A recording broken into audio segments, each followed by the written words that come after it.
ये कहानी बहुत ही ज्यादा अमेजिंग है। एक ऐसे संसार में जहां मार्शल आर्ट्स दोबारा जागृत हो चुके हैं, भयानक दैत्य खुलेआम उत्पात मचा रहे हैं और अनगिनत जातियां मानवता से प्रभुत्व के लिए टकरा रही हैं। उसी अराजक दुनिया में युवा नायक सुहोंग एक ऐसे सिस्टम को जागृत करता है जिसकी प्रतिभा युगों में कभी नहीं देखी गई। इस सिस्टम के साथ सुहोंग की सीखने की गति कल्पना से परे है। सी रैंक मार्शल आर्ट्स 1 सेकंड में बुनियादी समझ, 2 सेकंड में पूर्ण महारत, 3 सेकंड में पूर्णता। एसएसएस रैंक तकनीकें, दिन में सीखना, एसएआर दिनों में महारत, 1 महीने में परफेक्ट कंप्लीशन। इतना ही नहीं, शत्रुओं को पराजित करने पर उसे मार्शल दाव पॉइंट्स प्राप्त होते हैं। इन पॉइंट्स का उपयोग करके वह अपनी रक्त ऊर्जा बढ़ा सकता है, हड्डियों को मजबूत कर सकता है और एक दिव्य शरीर का निर्माण कर सकता है। 1000 मार्शल दाव पॉइंट्स के साथ उसकी रक्त ऊर्जा उछाल मारती है और वह योद्धा क्षेत्र में प्रवेश कर जाता है।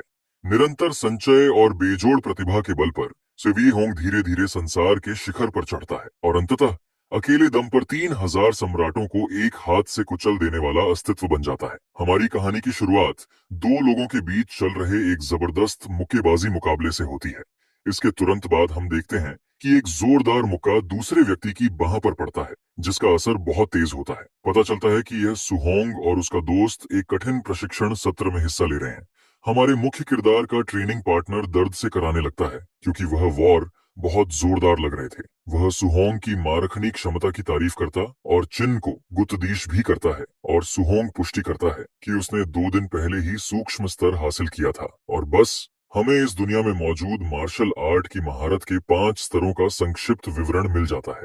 उसका दोस्त पूरी तरह से हैरान है और कहता है कि उनकी कक्षा में कोई भी उसके आसपास भी नहीं आता।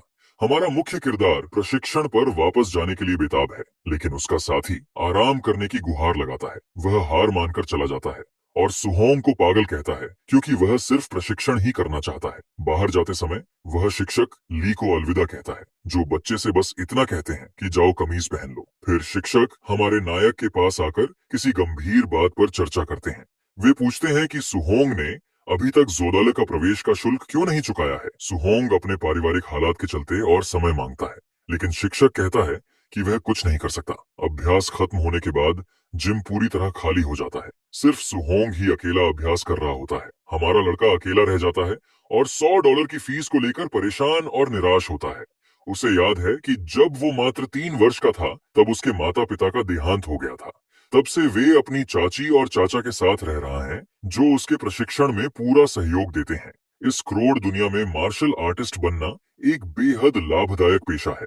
इसीलिए सुहोंग को इस बात का अपराध बोध होता है कि वह उन पर बोझ बन रहा है, जबकि वह जी तोड़ मेहनत कर रहा है। सुहोंग अपने छोटे से साधारण से अपार्टमेंट में घर की ओर चल पड़ता है, लेकिन दरवाजे से ही वह अपने चाचा चाची को किराए के पैसों की कमी के बारे में बात करते हुए सुन लेता है। वे अपने भतीजे की दाखिले की फीस को प्राथमिकता देने का फैसला करते हैं क्योंकि वे उसे पढ़ाई में पीछे नहीं रखना चाहते। इसके लिए उसके चाचा अपनी दवाइयां बंद करने पर विचार करते हैं, जबकि उसकी चाची दूसरी नौकरी करने के बारे में सोचती हैं।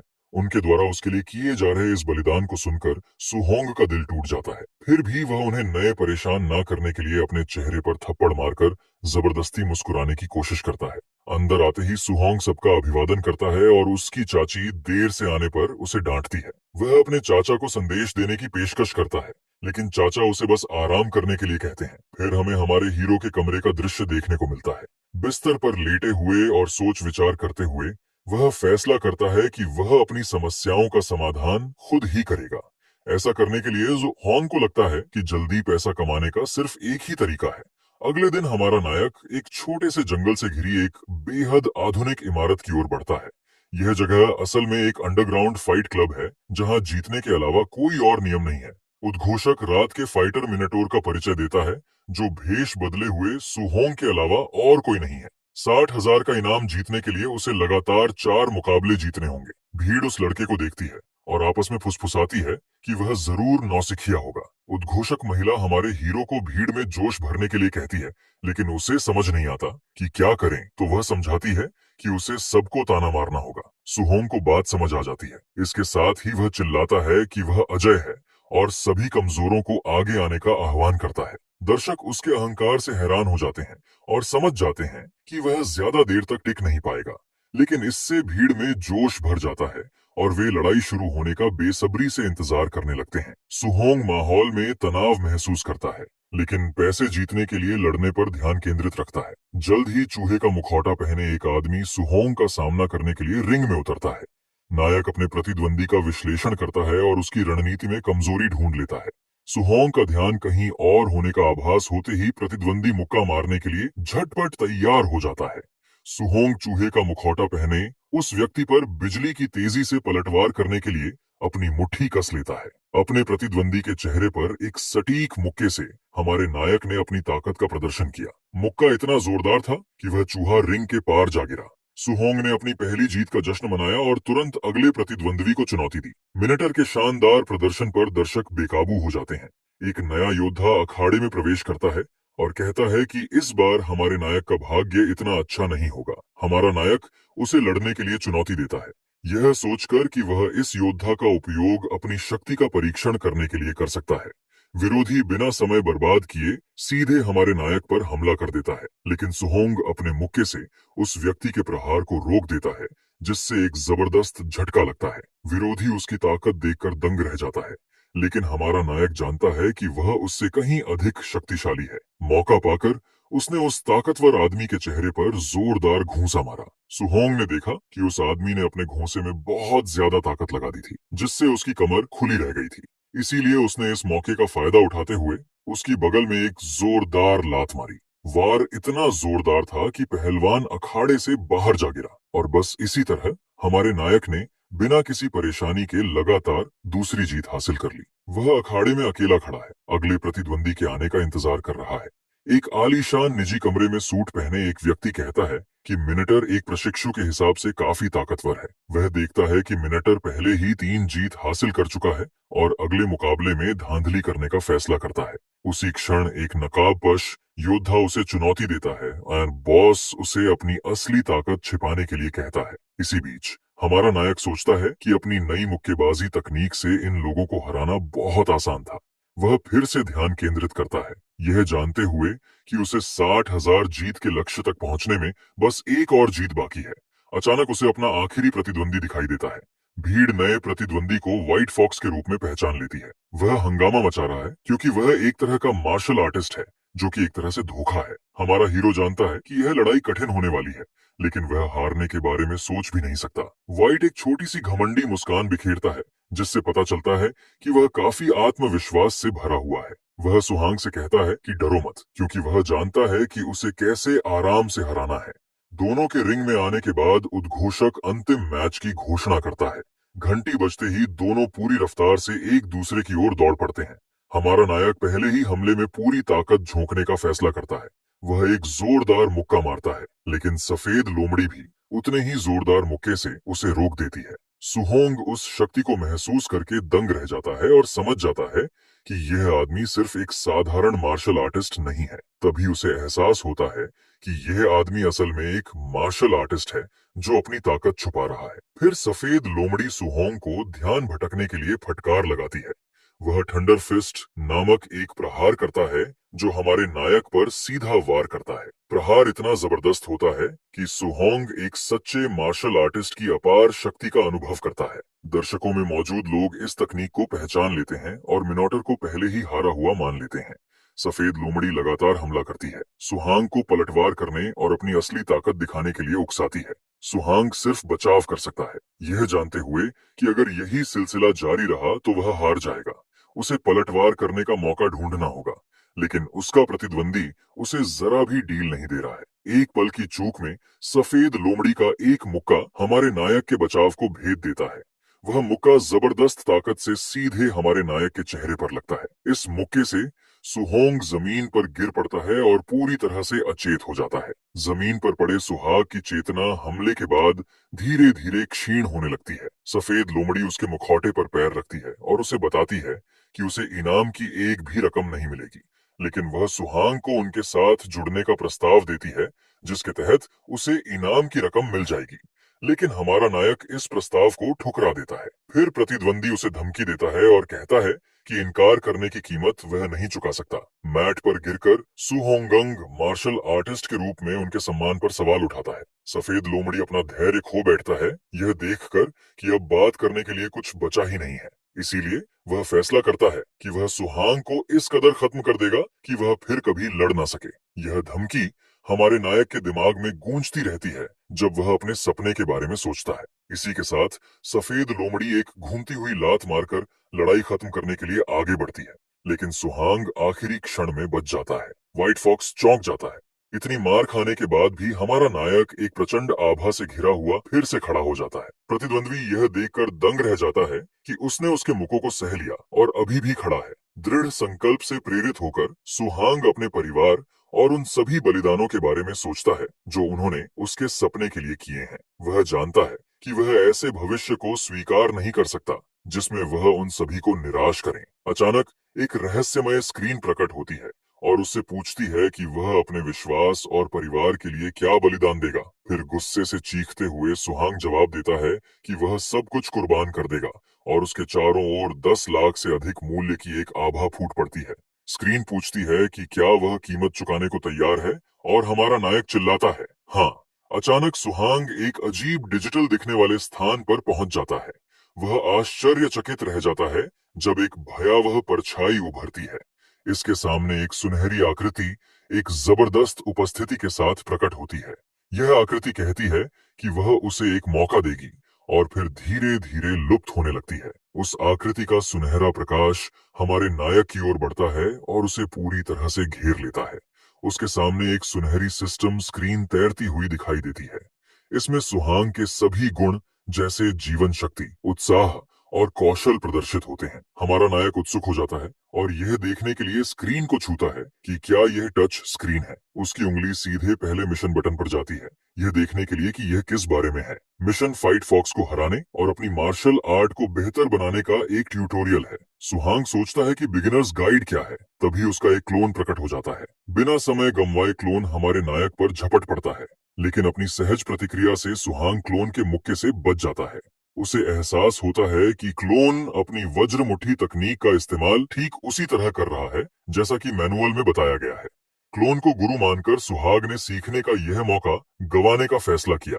वह लड़ाई में कूद पड़ा और अपने क्लोन से मुक्केबाजी शुरू कर दी। हमारा नायक समझ गया कि क्लोन उसे लड़ने का एकदम सही तरीका दिखा रहा है और उसे पूरी तरह से हरा रहा है, लेकिन क्लोन ने जरा भी संकोच नहीं किया और सुहोंग के पेट में जोरदार मुक्का मारा, इतना जोरदार कि हमारा हीरो पीछे की ओर उड़ गया। उसने देखा कि उसकी मुक्केबाजी की तकनीक में सुधार हुआ है और वह अपनी प्रगति की गति देखकर दंग रह गया। मुस्कुराते हुए वह समझ जाता है कि यह जगह उसके कौशल को अविश्वसनीय रूप से तेजी से निखार सकती है। इसीलिए दोनों अपनी पूरी ताकत से लड़ने में जुट जाते हैं और गहन प्रशिक्षण जारी रखते हैं। हर वार के साथ हमारे नायक की वज्र मुट्ठी पर महारत बढ़ती ही जाती है, इधर जाती है। वे वॉइड स्टेप का अभ्यास भी करते हैं और सुहांग की दक्षता में जबरदस्त वृद्धि होती है। थोड़े ही समय में उसके सभी कौशल अपने अधिकतम स्तर के करीब पहुंच जाते हैं। उसका फ्लोटिंग लाइट पाम सबसे पहले माइक्रो लेवल तक पहुंचता है। ठीक उसके वॉइड स्टेप के उसी मुकाम तक पहुंचने के बाद एक आखिरी प्रहार के साथ उसकी वज्र मुट्ठी आखिरकार मास्टर स्तर पर पहुंच जाती है। प्रशिक्षण के बाद क्लोन प्रकाश में विलीन हो जाता है और सुहोंग को अकेला और थका हुआ छोड़ देता है। सत्र समाप्त होने पर स्क्रीन उसे बधाई देती है और पूछती है कि क्या वह वास्तविकता में लौटना चाहता है। सुहांग मान जाता है और उसी क्षण वह अखाड़े में वापस आ जाता है। ठीक व्हाइट फॉक्स के सामने उसका प्रतिद्वंदी सारी विचित्रता से छिड़कर हमारे नायक पर पूरी ताकत से हमला करता है। वह अपने थंडर फिस्ट से आक्रमण करता है और लड़ाई को हमेशा के लिए खत्म करने की कोशिश करता है, लेकिन सुहांग ने बड़ी आसानी से उस मुक्के को चकमा दे दिया क्योंकि उससे लगा कि वह बहुत धीमा है। अविश्वसनीय गति से हमारे नायक ने अपने प्रतिद्वंदी पर एक जोरदार मुक्कामा मारा। वह मुक्का सीधे प्रतिद्वंदी के चेहरे पर लगा और उसका मुखौटा चकनाचूर हो गया। सुहोंग उसे ठंडी निगाहों से घूरता है, जिससे उस जोरदार प्रहार के बाद उसका दृढ़ संकल्प झलकता है। भीड़ में मौजूद हर कोई इस अविश्वसनीय वापसी को देखकर स्तब्ध रह जाता है। इसी के साथ सफेद लोमड़ी हार मान लेती है और हमारा नायक लड़ाई जीत जाता है। फिर वह उद्घोषक की ओर मुड़कर पूछता है कि उसे इनाम की राशि कब मिलेगी। अपने कार्यालय में अखाड़े का स्वामी यह देखकर दंग रह जाता है कि एक प्रशिक्षु ने वज्र मुट्ठी में महारत हासिल कर ली है। उत्सुक होकर वह अपने आदमियों को सुहाग का पीछा करने और यह पता लगाने का आदेश देता है कि वह कौन है। जेब में नकदी लिए हमारा नायक शहर की एक अंधेरी गली से निकल जाता है, लेकिन घर पहुंचने से पहले वह संदेह से पीछे मुड़कर देखता है। उसे लगता है जैसे कोई उसका पीछा कर रहा है। बॉस के गुंडे हमारे नायक को ढूंढते हैं, लेकिन वह कहीं नहीं मिलता। वे घबरा जाते हैं क्योंकि उन्हें किसी भी कीमत पर सुहांग की पहचान का पता लगाना होता है, लेकिन हमारा नायक गली की दीवारों के बीच छिपकर उन्हें चकमा दे देता है। इस तरह वह भागने में कामयाब हो जाता है और पास की एक छत पर सुरक्षित पहुंच जाता है। सुहोंग घर पहुंच चुका है। उसके चाचा और चाची नकदी देखकर चौंक जाते हैं और पूछते हैं कि क्या उसने बैंक लूटा है। वह झूठ बोलता है और कहता है कि उसकी प्रतिभा देखकर उसके प्रशिक्षणार्थी ने उसे प्रायोजित किया है। हमारा नायक अपनी बात पर अड़ा रहता है और उनसे उस पर भरोसा करने की गुहार लगाता है। यह सुनकर उसके चाचा और चाची गर्व से फूले नहीं कूढ़ी नहीं समाते और उसके उज्जवल भविष्य पर विश्वास करने लगते हैं। बातचीत के बाद हमारा नायक कुछ देर सोचने के लिए छत पर चला जाता है। परिवार की आर्थिक समस्या हल हो जाने से उसे राहत मिली है। सुहांग सिस्टम को मदद के लिए धन्यवाद देता है, लेकिन देखता है कि केवल उसके कौशल में ही बदलाव आया है। तभी एक सूचना आती है जिसमें बताया जाता है कि मार्शल वैल्यू का उपयोग करके वह अपने अन्य गुणों को भी बढ़ा सकता है। बिना सोचे समझे उसने इसे आजमाने का फैसला किया और सारे पॉइंट्स अपनी जीवन शक्ति में डाल दिए। उसकी जीवन शक्ति 80/5 से बढ़कर 90 हो गई। उसे अपने पूरे शरीर में असीम शक्ति का प्रवाह महसूस हुआ। उसके चारों ओर शुद्ध ऊर्जा का एक आवरण है। अपने आंकड़ों को देखकर उसे एहसास होता है कि वह लगभग मार्शल आर्टिस्ट के स्तर तक पहुंच चुका है। उत्साहित होकर वह अपने बचे हुए सभी पॉइंट्स को जीवन शक्ति बढ़ाने में लगाने का फैसला करता है। उसे एहसास होता है कि उसके घाव गायब हो गए हैं और वह पहले से कहीं अधिक शक्तिशाली महसूस करता है। ऊर्जा से भरपूर होकर वह अपनी नई शक्ति का परीक्षण करने के लिए छतों पर उछल कूद करता है। वह स्कूल जाकर एक युद्ध मशीन पर अपनी ताकत आजमाने का फैसला करता है। अपने स्कूल के प्रशिक्षण मैदान में पहुंचकर उसे वह मिल जाता है जिसकी उसे तलाश थी। वह अपनी ताकत जांचने के लिए ड्रैगन बॉल जेड के पावर लेवल टेस्टर जैसी दिखने वाली किसी चीज के पास जाता है। हमारा नायक तैयार हो जाता है और अपनी 70% शक्ति का उपयोग करने का निर्णय लेता है। पूरी एकाग्रता के साथ वह अपना अब तक का सबसे शक्तिशाली मुक्का मारता है। वह मुक्का मशीन पर जोरदार प्रहार करता है।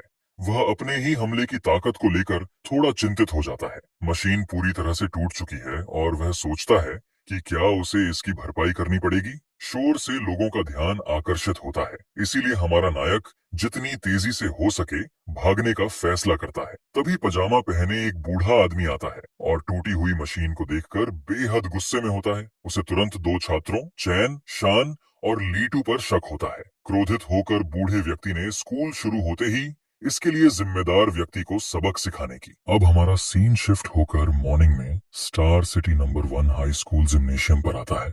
सभी स्टूडेंट्स वाला पर खड़े होकर आपस में बातें कर रहे होते हैं। वही खड़ा सुहोंग अपने एक फ्रेंड से पूछता है, आखिर चेन शान को किसने और क्यों पीट दिया। उसका फ्रेंड बताता है, मैंने सुना है कि उसने कल रात पावर जांच करने वाली पंचिंग मशीन को तोड़ दिया और प्रिंसिपल ने उसे ये एडमिट करने के लिए कहा, पर उसने नहीं माना, इसलिए प्रिंसिपल ने उसे पीट दिया।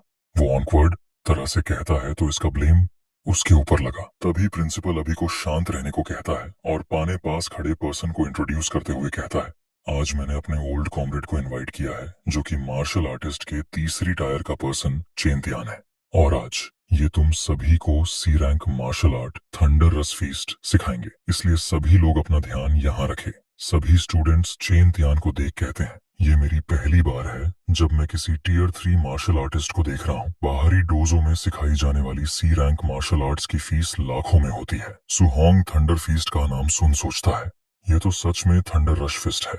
ये वही मार्शल स्किल है जो कि व्हाइट फॉक्स इस्तेमाल कर रहा था। वो बताता है, एक ही मुक्के में 3 गुना जबरदस्त ताकत का विस्फोट। अगर कोई इस तरह की सी रैंक मार्शल आर्ट बाहर से सीखना चाहे तो सिर्फ रजिस्ट्रेशन फीस ही कई लाख रुपए होती है। मुझे इस मौके को हर हाल में पकड़ना होगा। चेंतियान अभी स्टूडेंट से कहता है, छात्रों अब फालतू बातें बंद करो, मैं इसे शुरू से अंत तक 10 बार दिखाऊंगा। तुम कितना सीख पाते हो यह पूरी तरह तुम पर निर्भर करता है। वो एक पोजीशन में जाकर अपना एक पैर आगे रखता है और हवा में एक पंच चलाता है, थंडर रश फिस्ट। इस मुक्के की गति भयंकर और दबदबे से भरी होती है। बेसिक स्तर पर मुक्का मारने पर थंडर जैसी आवाज निकलती है। प्रोफेशनल स्तर पर 3 आवाजें निकलती हैं, माइक्रो स्तर पर 5 आवाजें और मास्टर्ड स्तर पर 7 आवाजें। यही मेरा वर्तमान स्तर है और लास्ट परफेक्ट स्तर पर 9 आवाजें निकलती हैं। यह कहकर वो उन्हें वो स्किल दिखा देता है। वो खड़ा होकर कहता है, लेकिन ज्यादा ऊंचा लक्ष्य मत रखो। अगर आज बेसिक तक पहुंच गए तो वही काफी है। सभी स्टूडेंट्स मन में जुनून और आत्मविश्वास लेकर उस मार्शल स्किल का अभ्यास करने लगते हैं और चेनतियान उन्हें साथ में उन्हें दिखा भी रहा होता है। कुछ घंटों बाद कई सारे स्टूडेंट्स थक हार कर वहीं पर बैठ जाते हैं और कुछ स्टूडेंट्स अभी भी अभ्यास कर रहे होते हैं। सभी स्टूडेंट्स कहते हैं, इसे सीखना सच में बहुत हार्ड है। क्या किसी को कोई ट्रिक पर चली जिसे हम इसे आसानी से सीख सके? वही सुहोन का फ्रेंड भी काफी थक कर कहता है, सी रैंक की मार्शल स्किल सच में काफी कठिन होती है। वो पीछे मुड़कर सुहोंग से पूछता है, क्या तुमने इसे सीख लिया? जब वो पीछे मुड़ देता है तो उसे वहां सुहोंग नहीं दिखता है।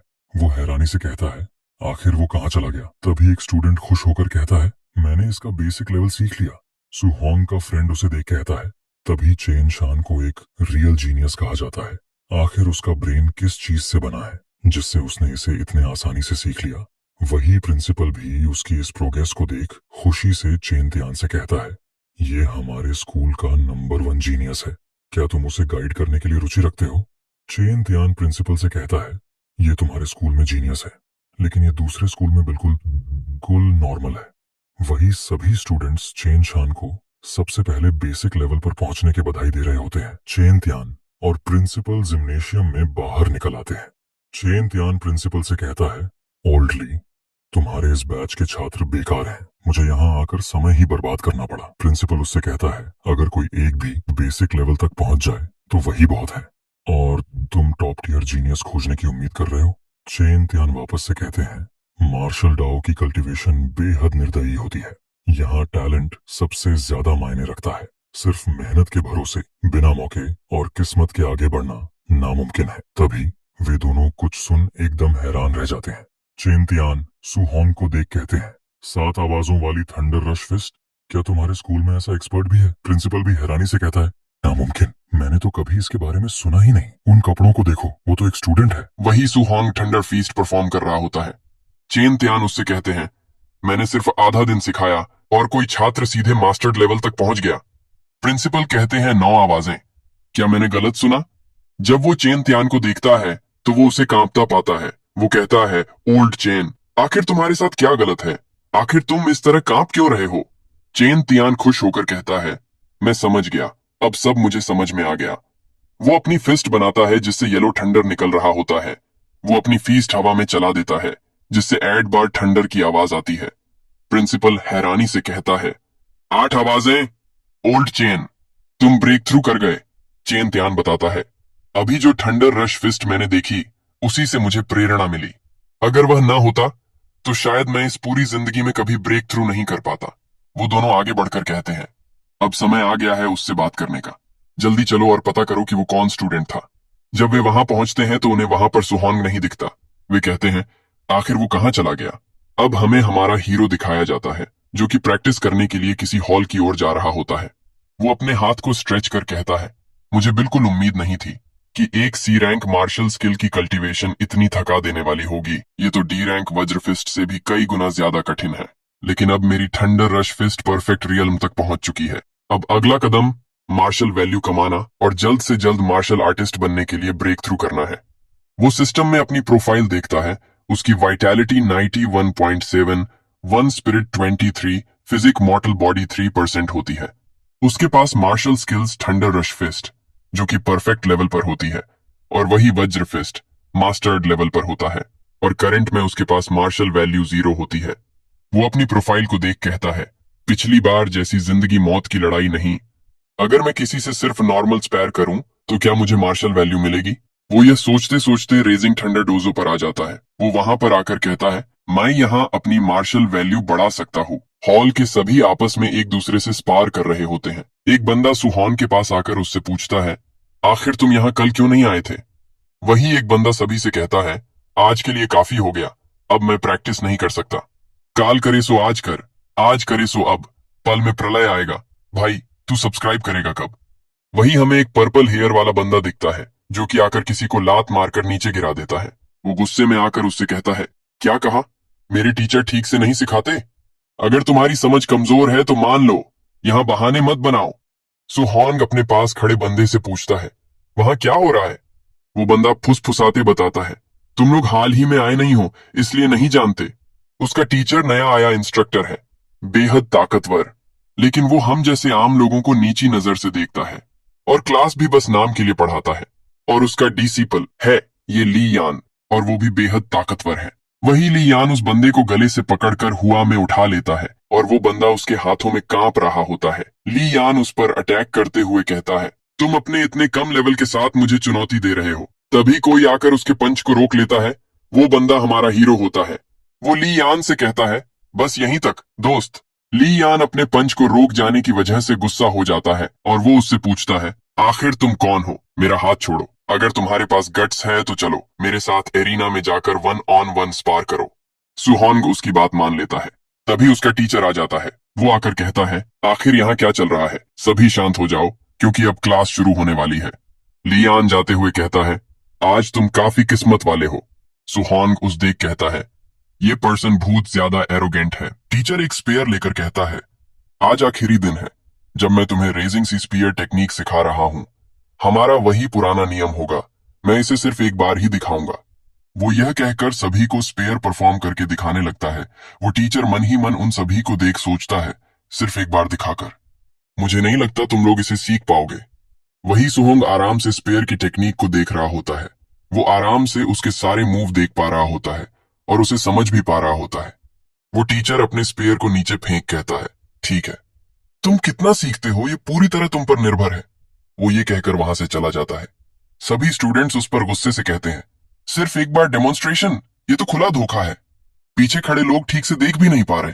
सुहोंग अपने स्पेयर को पकड़कर सोचता है, इस स्पेयर की तकनीक का मूल सिद्धांत है, स्पेयर फ्लड ड्रैगन की तरह हो और उसकी गति अंतहीन समुद्र की भयंकर लहरों जैसी हो। वो यह सोचकर उसे परफॉर्म करने लगता है। वो अपने स्पेयर को सामने की ओर चलाता है। उसके स्पेयर से हमें वाटर भी दिख रहा होता है। एक बंदा उसकी स्किल को देख कहता है, अरे भाई, सुहोंग ने इसे सीख लिया। वही खड़े स्टूडेंट्स भी उसकी इस परफॉर्मेंस को देख कहते हैं, ये किस किस्म का मार्शल आर्ट्स का अद्भुत प्रतिभाशाली है। क्या हम इतने स्टूपिड है कि हम इसे नहीं सीख पाए? उनकी आवाज को सुन ली यान दरवाजे खोलकर कहता है, तुम लोग इतना शोर क्यों मचा रहे हो? किसने सीख लिया? क्या तुम लोग सीख भी सकते हो? सभी स्टूडेंट्स उसके सामने से हट जाते हैं। वो अपने सामने सुहोंग को देख सोचता है, इसकी गहराई परखनी पड़ेगी। अगर ये सच में जीनियस निकला तो मजा आ जाएगा। वो सुहोंग से कहता है, मैं तुम्हारे स्पेयर तकनीक को थोड़ा सुधार कर दिखाता हूँ। ये कहकर वो भी स्पेयर लेकर खड़ा हो जाता है और सुहोंग से फाइट करने को तैयार हो जाता है। सुहोंग कहता है, ठीक है। उसका फ्रेंड उसके पास आकर कहता है, सुहोंग, हालांकि इसका स्वभाव खराब है लेकिन इसकी ताकत वाकई बहुत ज्यादा है, जल्दबाजी मत करना। सुहोंग अपने फ्रेंड से कहता है, तुम चिंता मत करो। सुहोंग भी स्पेयर लेकर एक पोजीशन में आकर कहता है, कृपया मुझे इनलाइटन करें। ली यान अटैक करते हुए कहता है, लड़के, तुम बहुत घमंडी हो। ध्यान से देखो, रेजिंग सी स्पीयर टेक्निक का माइक्रो लेवल। सुहोंग उसकी स्किल को देख अपनी आंखें बंद कर एक सांस छोड़ता है और रेजिंग सी स्पीयर टेक्निक का यूज करता है और उसके आसपास बहुत सारा वाटर दिखाई देता है, जैसे कि उसके स्पेयर से किसी सी की लहर उठ रही हो। ली यान उसके स्किल के लेवल को देख हैरान होकर सोचता है, आखिर ये कैसे पॉसिबल है? ये तो रेजिंग सी स्पीयर टेक्निक के प्रोफेशनल लेवल पर है। सुहोंग रेजिंग सी स्पेयर टेक्निक के प्रोफिशिएंट लेवल का अटैक लियान पर कर देता है। उन दोनों के स्पेयर आपस में टकराते हैं जिससे वाटर की ड्रॉप्स बाहर दिखाई देने लगती है। लियान सुहोंग की पावर को देख सोचता है, अभी ये कोई मार्शल आर्टिस्ट भी नहीं है, तो इसने इतने जल्दी प्रोफिशिएंट लेवल को कैसे कल्टीवेट कर लिया। सुहोंग इतनी तेजी से अपना स्पेयर चलाता है कि उसकी स्पीड को ली यान देख भी नहीं पाता। सुहोंग जीएमए के लिए अपनी आंखों में जुनून ले आता है और अपनी पावर को इंक्रीज करता है, जिससे ली यान का स्पेयर जाकर दूर गिरता है और वो भी पर हार जाता है। ली यान को हराते ही सुहोन के सिस्टम पर नोटिफिकेशन आता है, तुमने एक मार्शल आर्टिस्ट को हराया है जिससे तुम्हें 35 मार्शल वैल्यू मिलती है। सुहोन को उस नोटिफिकेशन को देख कहता है, अगर मैं ऑर्डिनरी स्पार से हो मार्शल वैल्यू पा सकता हूँ तो मुझे फ्यूचर में और भी अधिक स्पार करने चाहिए। वही ली यान अपनी हार से बिल्कुल टूट जाता है और घुटनों पर बैठ कहता है, ये इम्पॉसिबल है, आखिर कोई पर्सन कैसे ही इतने जल्दी रेजिंग सी स्पेयर टेक्निक के प्रोफिशिएंट लेवल पर पहुंच सकता है? अगर ऐसा है तो मेरी इतने सालों की मेहनत का क्या फायदा? वो यह सोचकर गुस्से में सू हॉन्ग पर अटैक करने के लिए आगे बढ़ता है। वही सू हॉन्ग उसे अपने ऊपर अटैक करते हुए फील कर लेता है और असली नर देखने लगता है। जब उसका पंच सू हॉन्ग से लगने वाला होता है तभी किसी की आवाज आती है, ये बहुत हो गया, अब यहीं पर रुक जाओ। अपने मास्टर की आवाज को लियान वहीं पर रुक जाता है। अचानक से अपने मास्टर को देख वो हैरान रह जाता है। तभी उसके मास्टर उसके पास आकर उसे एक थप्पड़ मार देते हैं और उससे कहते हैं, अगर तुम एक असफलता को भी सहन नहीं कर सकते तो तुम कैसे अपने आप को एक मार्शल आर्टिस्ट कह सकते हो? अपने मास्टर से चाटा खाने से ली यान सदमे में चला जाता है। वही उसका मास्टर सू हॉन की पावर को देख सोचता है, उसने मेरी तकनीक सिर्फ एक बार देखी और एक ही बार में रेजिंग सी स्पेयर टेक्निक के प्रोफिशिएंट लेवल तक सीख लिया। यहाँ तक कि मैजिक सिटी की इंपीरियल कैपिटल के जीनियस भी इतने जीनियस नहीं होते। वो ली यान का सर झुकाते हुए सोचता है, यह बच्चा ली यान थोड़ा टैलेंटेड है लेकिन वह बेहद घमंडी भी है। ऐसे जीनियस से टकराना दरअसल एक अच्छी बात ही है। फिर वो सुहॉन्ग से कहता है, छोटे भाई, यह मेरी सख्त अनुशासन की कमी थी, कृपया हमें क्षमा करें। सुहॉन्ग उसके मास्टर के बिहेवियर को बदलता देख सोचता है, ये आदमी तो पल भर में रंग बदल लेता है। अब हमारा सीन बदलकर एक गली पर जाता है। सुहॉन्ग जाते हुए अपने आप से कहता है, आज का दिन सच में थका देने वाला था, लेकिन जो मिला वह कम नहीं था। मैंने न सिर्फ थंडर रश फिस्ट और रेजिंग सी स्पेयर टेक्निक को सीखी बल्कि मार्शल वैल्यू भी कमाई। वो सिस्टम में अपनी प्रोफाइल देखता है, अब उसके पास टोटल 35 मार्शल वैल्यू होती है। वो सोचता है, स्कूल की परीक्षा कुछ ही दिनों में है, अमीर छात्र पहले से ही हाई एंड अलॉय वेपन तैयार कर चुके हैं, मुझे भी जल्द से जल्द परीक्षा के लिए एक वेपन तैयार करना होगा। लॉन्ग स्पेयर इस्तेमाल में काफी आरामदायक लगा, अब से मैं स्पेयर ही इस्तेमाल करूंगा। मुझे एक अलॉय लॉन्ग स्पेयर खरीदना होगा, लेकिन मेरे पास जो थोड़े से पैसे हैं वे तो एंट की बीमारी के इलाज के लिए भी काफी अर्जे नहीं है। अलॉय वेपन खरीदना तो बहुत दूर की बात है, उसकी कीमत 66,900 है। क्या पैसे कमाने का कोई और तरीका है? वो सोचते सोचते एक मॉल में चला जाता है। वहां पर न्यूज चल रही होती है, शहर के बाहर खूंखार जंगली जानवर दिन ब दिन बढ़ते जा रहे हैं। सिटी लॉर्ड ने मार्शल आर्टिस्ट्स को खूंखार जानवरों का शिकार करने के लिए बुलाया है, जिसका इनाम काफी बड़ा है। उस न्यूज को सुन वो कहता है, क्या शहर से बाहर जाकर फेरोशियस बीस्ट्स का शिकार? अब सीन वापस से शिफ्ट होकर सुहॉन के घर की ओर आता है। उसकी आंट उसके अंकल के बॉडी पर बैंडेज लगते हुए कहती है, अरे तुम देखो तो सही, क्या पिछली बार छोटे होंगे ने हमें काफी पैसे नहीं दिए थे, फिर भी तुम इतनी जान तोड़ मेहनत क्यों कर रहे हो? उसका अंकल उसकी आंट से कहता है, छोटा होंगे अभी कितना ही बड़ा हुआ है, पूरे घर की रोजी रोटी उस पर डाल देना। कहाँ की समझदारी है, जब तक मैं काम करने लायक हूँ मुझे बच्चों के लिए भी ज्यादा से ज्यादा परिवार की पूंजी जमा करनी होगी। तभी वहां पर सुहॉन आ जाता है। वो आते हुए कहता है, अंकल, आंट मैं वापस आ गया हूँ। उसके अंकल और आंट सुहॉन को देख खुशी से कहते हैं, तुम वापस आ गए। वो अपनी आंट के हाथ से बैंडेज लेते हुए कहता है, आंट रहने दीजिए, ये काम मुझे करने दीजिए। उसकी आंट कहती है, इस बच्चे को देखो, घर आते ही आराम करने को कहा था। वो अंकल को बैंडेज लगते हुए कहता है, अंकल अब मैं पैसे कमा सकता हूँ, आप अब बाहर काम पर मत जाइए, घर पर रहकर आंट की देखभाल करना अच्छा नहीं लगेगा। उसके अंकल कहते हैं, सुनने में तो अच्छा लगता है लेकिन मैं यूं ही खाली बैठ नहीं सकता, फिक्र मत करो, मैं बस रोजमर्रा के खर्च के लिए थोड़ा सा कमा लूंगा, खुद पर ज्यादा जोर नहीं डालूंगा। उसकी आंट भी उससे कहती है, लिटिल हॉन्ग, भविष्य में तुम्हारी मार्शल आर्ट्स की प्रैक्टिस में बहुत पैसा लगेगा, जहां तक हो सके हम तुम्हारे लिए थोड़ी थोड़ी बचत करना चाहते हैं। उनकी ये बात सुन सुहॉन्ग भावुक होकर सोचता है, अंकल और आंट गरीबी के आदी हो चुके हैं, जब तक मैं इतना पैसा न कमा लूं कि जिंदगी भर काम न करना पड़े वे चैन से आराम नहीं करेंगे। मुझे इन फेरोशियस बीस्टर्स को मारने का मौका हाथ से नहीं छोड़ना चाहिए। अब हमें रात में सीधे छत का सीन दिखाया जाता है, लेकिन जंगल बहुत खतरनाक है। सुरक्षा के लिए पहले मुझे अपनी ताकत और बढ़ानी होगी। मैं अपने सभी मार्शल वैल्यू का यूज करके अपनी वाइटैलिटी को बढ़ाऊंगा। वो सभी मार्शल वैल्यू का यूज करके अपनी वाइटैलिटी बढ़ाने लगता है, जिससे उसकी वाइटैलिटी 0.1 के कई बार इंक्रीज होकर 95.2 पर पहुंच जाती है। वो अपनी वाइटैलिटी को देख सोचता है, अब मैं मार्शल आर्टिस्ट बनने से बस एक कदम दूर हूँ। अब हमारा सीन बदलकर सीधे 2 दिन बाद आता है। वो रात में अपने स्कूल के जिम्नेशियम में ट्रेनिंग कर थक गया होता है और वो जोर जोर से सांस ले रहा होता है और उसकी martial skills thunder rush fist, raging sea spear technique, Vajra fist, floating light palm on wide steps सभी परफेक्ट लेवल पर पहुंच चुकी होती है। वो कहता है, पूरे 2 दिन लगे लेकिन आखिरकार मैंने अपनी सारी मार्शल स्किल्स को परफेक्ट लेवल तक पहुंचा दिया। अब टाइम आ गया इस सिटी को छोड़ हंटिंग पर जाने का। अब सीन बदलकर Saturday star city martial artist base की ओर आता है। सुहॉन्ग भी वहीं पर आ जाता है। वो उस बेस को देख कहता है, हालांकि टीवी पर इसे कई बार देख चुका हूँ, लेकिन मार्शल आर्टिस्ट बेस में आना आज पहली बार हुआ है। वो बताता है, जो मार्शल आर्टिस्ट आमतौर पर बहुत कम दिखाई देते हैं, यहाँ तो सड़कों पर भरे पड़े हैं। वो फेरोशियस बीस्ट्स की रिवॉर्ड लिस्ट देख रहा होता है। उसमें लिखा होता है नॉन रैंक्ड फेरोशियस बीस्ट के लिए 300 ब्लू स्टार कॉइन प्रति जानवर टियर 1, इनिशियल स्टेज के लिए 1000 ब्लू स्टार कॉइन प्रति जानवर टियर 1, मिडिल स्टेज के लिए 3000 ब्लू स्टार कॉइन प्रति जानवर टियर 1, हाई स्टेज के लिए 5000 ब्लू स्टार कॉइन प्रति जानवर टियर 2। इनिशियल स्टेज इनाम और भी ज्यादा है। उस लिस्ट में लिख होता है फेरोशियस बीस्ट को मारने के बाद उसका बायां कान काटकर जमा करना जरूरी है। अगर सबूत नहीं है तो भुगतान नहीं मिलेगा। सुहोंग इसे देख सोचता है, हे भगवान, इतनी कच्ची आदिम क्रूरता। वही पास में एक मार्शल आर्टिस्ट एक लेडी अपना बैग को देते हुए कहता है, ब्यूटी जरा हिसाब लगाना, ये सब कितना कीमती होगा। सुहोंग उस ओर देख सोचता है, उस थैले में शायद फेरोशियस बीस्ट्स के बाएं कान ही भरे हैं।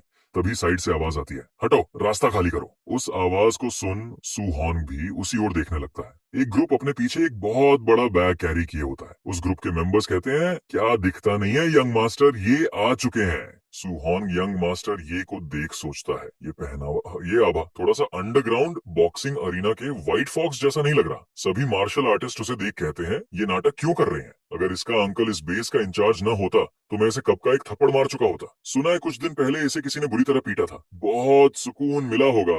वही एक मार्शल आर्टिस्ट भी कहता है, सच में? तभी तो इन दिनों ये दिखाई नहीं दे रहा था। तभी सुहोंग अपनी नजर घुमाकर ये की ओर देखने लगता है।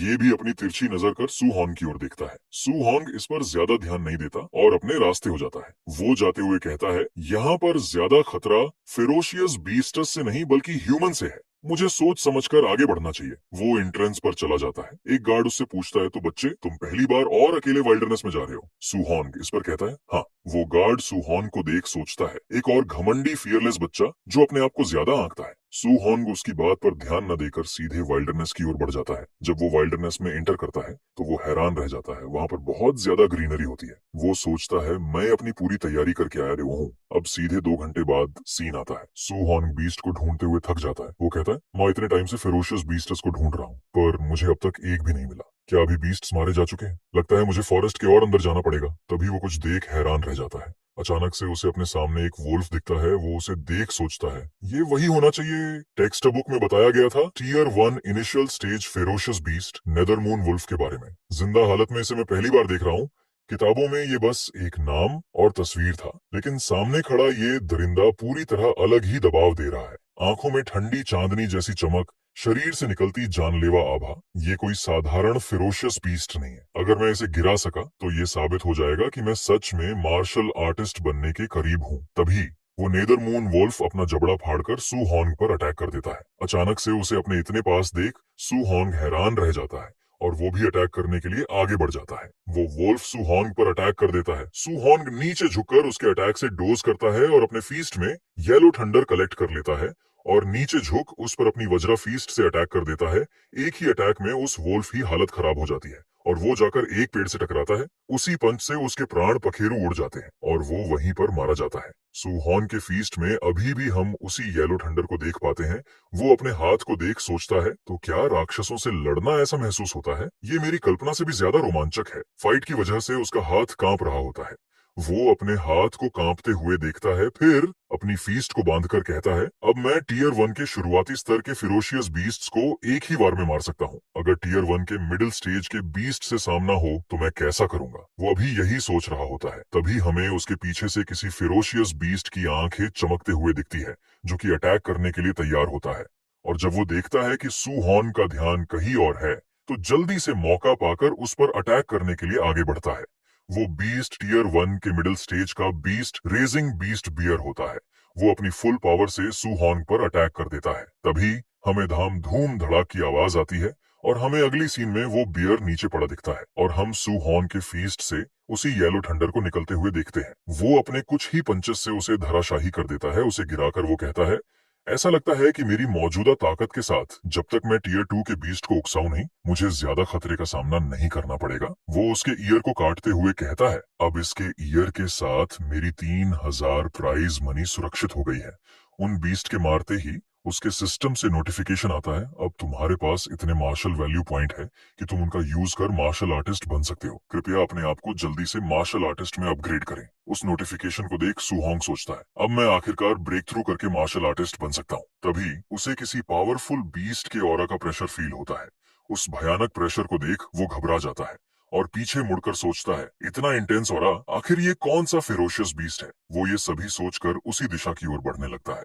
वो प्लेस पर पहुंचकर सामने देखने लगता है, तभी वो अपने सामने कुछ देख एकदम हैरान रह जाता है। वो सोचता है, ये तो टीयर 1 के लेट स्टेज का ferocious beast black Z giant Python है। हमें उस पाइथन को दिखाया जाता है जो कि साइज में बहुत विशाल होता है और उसके सामने दो वॉरियर्स खड़े होते हैं। वे दोनों उससे फाइट करने की कोशिश कर रहे होते हैं। तभी वो पाइथन अपनी टैल से उन दोनों पर अटैक कर देता है। शील्ड वाला पर्सन अपने सामने शील्ड लगाकर उसके अटैक से बचने का ट्राई करता है, पर पाइथन का अटैक बहुत पावरफुल होता है, जिससे वो दोनों पीछे जाने लगते हैं और उस अटैक से दूसरे पर्सन की स्वॉर्ड भी छूट जाती है और वो दोनों घायल हो जाते हैं और उनके मुंह से ब्लीडिंग होने लगती है। पाइथन की टैल से टकराने की वजह से वे दोनों जाकर एक चट्टान से टकराते हैं और उनके टकराने से उस चट्टान में भी क्रैक आ जाते हैं और सू हॉन्ग उसी चट्टान के ऊपर होता है।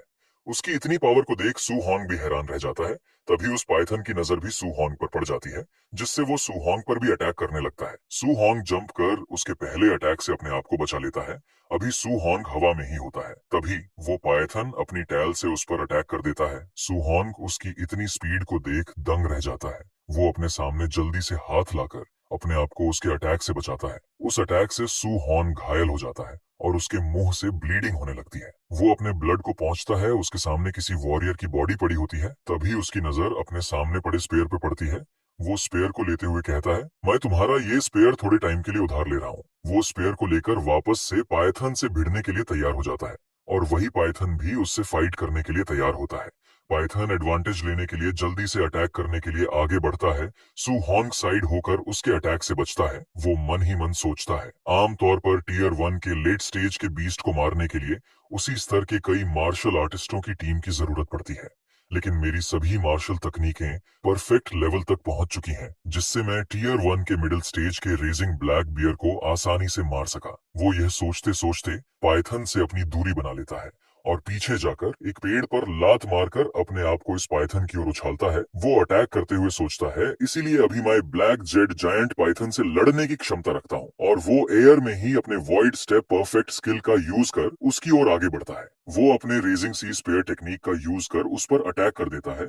उसका यह अटैक सीधे उस पाइथन के बॉडी को पियर्स कर बाहर निकल जाता है, जिससे पाइथन दर्द से जोर जोर से चिल्लाने लगता है और यहाँ वहां झटपटाने लगता है, जिस वजह से सुहॉन्ग वापस से पीछे हट जाता है। वो स्पेयर को पकड़ वापस से फाइटिंग स्टेंस में जाता है और उसके चारों ओर हमें वाटर की ड्रॉप्स भी दिख रही होती है। वो वापस से एक बार और अटैक करने के लिए आगे बढ़ता है और अपने स्पेयर को एयर में उस पाइथन की ओर शूट कर देता है और वो स्पेयर वापस से उस पाइथन की बॉडी को पियर्स कर आगे निकल जाता है, जिससे वो वापस से एक और दहाड़ लगाता है। वो सुहॉन्ग पर अटैक करने की कोशिश करता है, लेकिन सुहॉन्ग उसके सभी अटैक से बचते हुए स्पेयर की ओर आगे बढ़ता है। वो आगे बढ़ते हुए सोचता है, हमारे शरीर के आकार में अंतर बहुत ज्यादा है, इसीलिए इसे एक ही वार में घातक चोट पहुंचाना मुश्किल है। इसलिए पहले इसे जितना हो सके उतना कमजोर करना होगा और फिर मौका देखकर अंतिम वार। तभी उसके पास पाइथन की टैल आ जाती है। उससे बचने के लिए सुहॉन्ग अपना थंडर रश फिस्ट का यूज करता है और उसकी टैल को रिफ्लेक्ट कर देता है और जल्दी से अपने स्पेयर के पास पहुंच जाता है। वो कहता है, हर सफल हमले के बाद मुझे तुरंत ब्लैक जेड जायंट पाइथन से दूरी बनानी होगी, फिर खुला मौका ढूंढना होगा ताकि दूसरा हमला कर सकूं और तुरंत पीछे हट जाना होगा।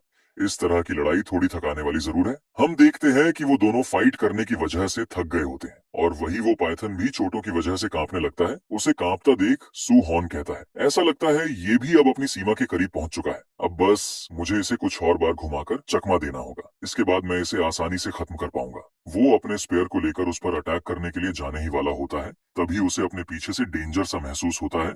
वो पीछे मुड़ कहता है, कौन है? तभी हम देखते हैं कि एक पर्सन सू हॉन की ओर अटैक करने के लिए आगे बढ़ रहा होता है। सू हॉन उसके अटैक से बचने के लिए जल्दी से अपने सामने हाथ ले आता है। तभी उस पर्सन की फीस्ट सू हॉन को लगती है। ज्यादा फाइट करने की वजह से उस पर अभी इतनी पावर नहीं होती है कि वो उस अटैक को संभाल सके, जिससे वो जाकर पीछे गिरता है। उस वजह से काफी खांसने लगता है। सुहॉन्ग ऊपर देख उनसे कहता है, आखिर तुम लोग कौन हो और तुम मुझ पर अटैक क्यों कर रहे हो? व्हाइट फॉक्स जैसा दिखने वाला पर्सन अपने ग्रुप के साथ आगे बढ़ते हुए कहता है, हम वापस से मिल गए, क्या तुम इस ब्लैक जेड जायंट पाइथन को मुझे दे सकते हो? उन सभी के अटैक से सुहोंग थोड़ा घायल हो जाता है और उसके हाथ से उसका स्पेयर भी छूट जाता है और वो अभी उनके सामने घुटनों पर बैठा होता है। तभी सुहोन को इस हालत में देख व्हाइट फॉक्स कहता है, जब मैंने तुम्हें अकेले ही सिटी छोड़ जाते हुए देखा तो मैंने सोचा कि वहां पर अकेले जाते ही मरे जाओगे, लेकिन मैंने यह उम्मीद नहीं की थी कि तुम्हारा लुक इतना ज्यादा अच्छा होगा। तुम न ही मरे बल्कि तुमने अकेले ही ब्लैक जेड जायंट पाइथन को सीरियसली घायल कर दिया। जब वो पाइथन की ओर देखता है, वो उसे पाइथन बहुत ज्यादा घायल और थका हुआ दिखता है। सुहोंग उसे देख सोचता है, वो कह रहा है कि मैंने ही ब्लैक जेड जायंट पाइथन को मारा। इसका मतलब वे लोग अभी अभी यहाँ पहुंचे हैं। वे सभी पांचों के पांच मार्शल आर्टिस्ट हैं। संख्या में वे मुझसे ज्यादा हैं। उनसे सीधे टकराना मुमकिन नहीं है। वो अभी इस बारे सोच ही रहा होता है, तभी उनमें से एक बंदा सू होंग पर अटैक करने के लिए आगे बढ़ते हुए कहता है, ए लड़के, क्या तूने यंग मास्टर ये की बात नहीं सुनी? यंग मास्टर को उनका जायंट पाइथन मिल चुका है, लेकिन तुम अभी भी यहाँ से भागे क्यों नहीं? उस बंदे को वापस से अपने ऊपर अटैक करते देख सुहोन गुस्सा हो जाता है और अपने पंच में ठंडर कलेक्ट करते हुए कहता है, तूने मुझे पहले सिर्फ इसलिए पीछे धकेला था क्योंकि वह एक अचानक किया गया हमला था। क्या सच में तुझे लगता है कि मैं तुम सबको नहीं हरा सकता? तभी वे दोनों अपने पंच आपस में टकराते हैं। सुहोन की ओवरवेलमिंग को देख वो बंदा हैरानी से सोचता है, इसकी पावर सच में बहुत भयानक है। सुहोन के एक ही पंच से उन बंदे ही वो हड्डियों की चटकने की आवाज आती है। तभी सुहोन वापस से उस पर अटैक कर देता है। उस अटैक से उस बंदे का मास्क भी टूट जाता है और इसी पंच के साथ वो बंदा नॉकडाउन हो जाता है। सुहोन के अटैक को देख व्हाइट फॉक्स कहता है, एक्सीलेंट, ये अटैक तो वज्र फीस्ट है, जैसा सोचा था तुम वही हो, मिनोटॉर। उसकी ये बात को सुन सुहोन को यकीन हो जाता है कि ये व्हाइट फॉक्स है। व्हाइट फॉक्स कहता है, इतने लोगों के सामने मुझे ऐसी बेइज्जती देने वाला तू पहला इंसान है। इतना कहकर वो सभी को सुहोंग पर अटैक करने के लिए कहता है। सभी लोग उसकी बात मानकर उस पर अटैक कर देते हैं। सुहोंग जल्दी से अपने स्पेयर को लेकर उनके सामने से भागने लगता है और वे सभी सुहोन का पीछा करने लगते हैं। वे सभी सुहोन को चारों ओर ढूंढते हुए कहते हैं, आखिर वो पर्सन कहाँ चला गया? आगे का जंगल बहुत घना है, उसकी घात लगाने की पूरी संभावना है। सब लोग सावधान रहना, हम इतने लोग हैं, क्या सच में हम एक अकेले आदमी से डर रहे हैं? तभी सुहोंग जल्दी से उसके पीछे आ जाता है। अचानक से अपने पीछे सुहोंग को फील कर वो हैरान हो जाता है और जल्दी से पीछे मुड़ता है। तभी सुहोंग अपना अटैक उस बंदे पर अटैक कर देता है और वो बंदा पूरी तरह से ब्लड से घिर जाता है। व्हाइट फॉक्स अपने बंदे की इस हालत को देख हैरान रह जाता है। वो सोचता है, आखिर ये बंदा कितना फास्ट है कि इसने एक ही अटैक में एक मार्शल आर्टिस्ट को मार दिया। बाकी सभी बंदे डरते हुए कहते हैं, यंग मास्टर, ये तो थंडर रश फिस्ट का 9th अटैक है। यहाँ तक कि थर्ड मार्शल आर्टिस्ट भी इस प्रकार का ट्रैक नहीं कर सकता है। कमबख्त, ये आदमी इतना तेज कैसे है? उनकी ये बातें सुन व्हाइट फॉक्स गुस्से में उन सभी की चुप रहने को कहता है और वो मन ही मन सोचता है, perfect Vajra fist, perfect rush thunder fist, ये कैसे मुमकिन है? सुहोंग उन सभी को देख सोचता है, अगर मैं अभी अभी ब्लैक जेट जायंट पाइथन से नहीं भिड़ा होता और मेरी इतनी वाइटैलिटी खर्च ना हुई होती तो मैं इन सबको सीधे सामने से कुचल देता। वो अपने स्पेयर को उनकी ओर फेंकते हुए सोचता है, लेकिन अब मुझे मौके ढूंढना होगा ताकि मैं इन्हें एक एक करके मर सकूं। वह स्पेयर उनके साइड में जाकर लगता है, जिससे उन सभी का ध्यान उस स्पेयर पर जाता है और तभी इस मौके का फायदा उठाकर सुहोंग उनमें से एक पर अटैक कर देता है। वो अपने एक ही अटैक में दूसरे बंदे को भी शांत कर देता है। अपने के बंदे को आसानी से अपने ही सामने मरता देख वो और भी ज्यादा डर जाता है। अब वे केवल दो ही बंदे बचे होते हैं। ब्लेड लिए हुए बंदा डर कर कहता है, यंग मास्टर, ये बच्चा बहुत स्ट्रांग है, चलो साथ में यहाँ से भाग चले। व्हाइट फॉक्स कहता है, क्या तुम मुझसे मजाक कर रहे हो? आज 2023 में जरूर इसे मार डालूंगा। तभी सुहोंग वापस से उनकी घबराहट को देख वापस से उस पर अटैक कर देता है। सुहोंग उस बंदे को वापस से एक ही अटैक से टेक डाउन कर देता है। अपने लास्ट बंदे को गिरता देख व्हाइट फॉक्स सोचता है, कम बख्त, सिर्फ कुछ ही दिन हुए हैं और ये बच्चा इतना ज्यादा ताकतवर कैसे हो गया? तभी सुहोंग वापस से उस पर अटैक करने के लिए आ जाता है। वो अपने पीछे सुहोंग को फील कर उस पर अटैक करने के लिए पीछे मुड़ता है। जब वो पीछे मुड़ता है तो उसे वहां सुहोंग नहीं दिखता है। तभी सुहोंग वापस से अपने स्पेयर से अटैक करने के लिए आ जाता है। व्हाइट फॉक्स अपना अटैक करते हुए कहता है, ये मत सोचो कि तुम मुझे बीट कर सकते हो। वो अपने वॉइड शैटरिंग फिंगर का अटैक सुहोंग पर कर देता है। सुहोंग नीचे झुककर उसके अटैक से डॉज करता है और जहां पर उसका अटैक लगता है वहां का पेड़ वहीं से टूट जाता है। व्हाइट फॉक्स अपने चारों ओर वॉइड शैटरिंग फिंगर से अटैक कर देता है। सुहोंग उसके अटैक को देख सोचता है, इतनी ताकत ये मार्शल स्किल कम लेवल की नहीं है, क्या ये क्लास बी की स्किल है? व्हाइट फॉक्स गुस्से में कहता है, सड़े हुए बच्चे, मैंने तेरा चेहरा याद कर लिया है। अगर तूने मुझे जरा सा भी नुकसान पहुंचाया तो मैं वापस जाकर तेरे पूरे परिवार को मार डालूंगा। अपने फैमिली को थ्रेटन करता देख सुहान का रेस बढ़ जाता है और उसकी आंखों में हम ठंडर चमकता हुए देखते हैं। वो जल्दी से अपनी स्किल का यूज कर व्हाइट फॉक्स की ओर बढ़ता है। व्हाइट फॉक्स वापस से कहता है, मेरे अंकल मार्शल आर्टिस्ट बेस के सुपरवाइजर हैं और मेरे पिता। वो अभी ये सभी कह ही रहा होता है, तभी सू हॉन्ग जल्दी से उसके पीछे आकर उस पर अपने फीस्ट से अटैक कर देता है। वो अटैक करते हुए कहता है, माँ तुझे जनता हूँ, तू अपने आप को ज्यादा माइटी दिखाना पसंद करता है। सुहॉन का पंच सीधे जाकर व्हाइट फॉक्स को लगता है और एक ही पंच में व्हाइट फॉक्स की हालत खराब हो जाती है और वो पीछे जाकर गिरता है।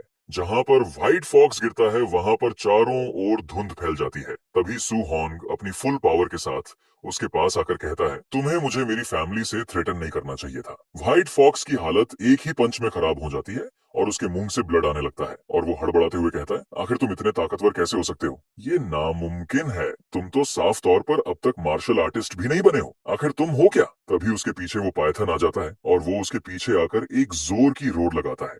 तभी वो पाइथन अपनी टैल से व्हाइट फॉक्स पर अटैक कर देता है।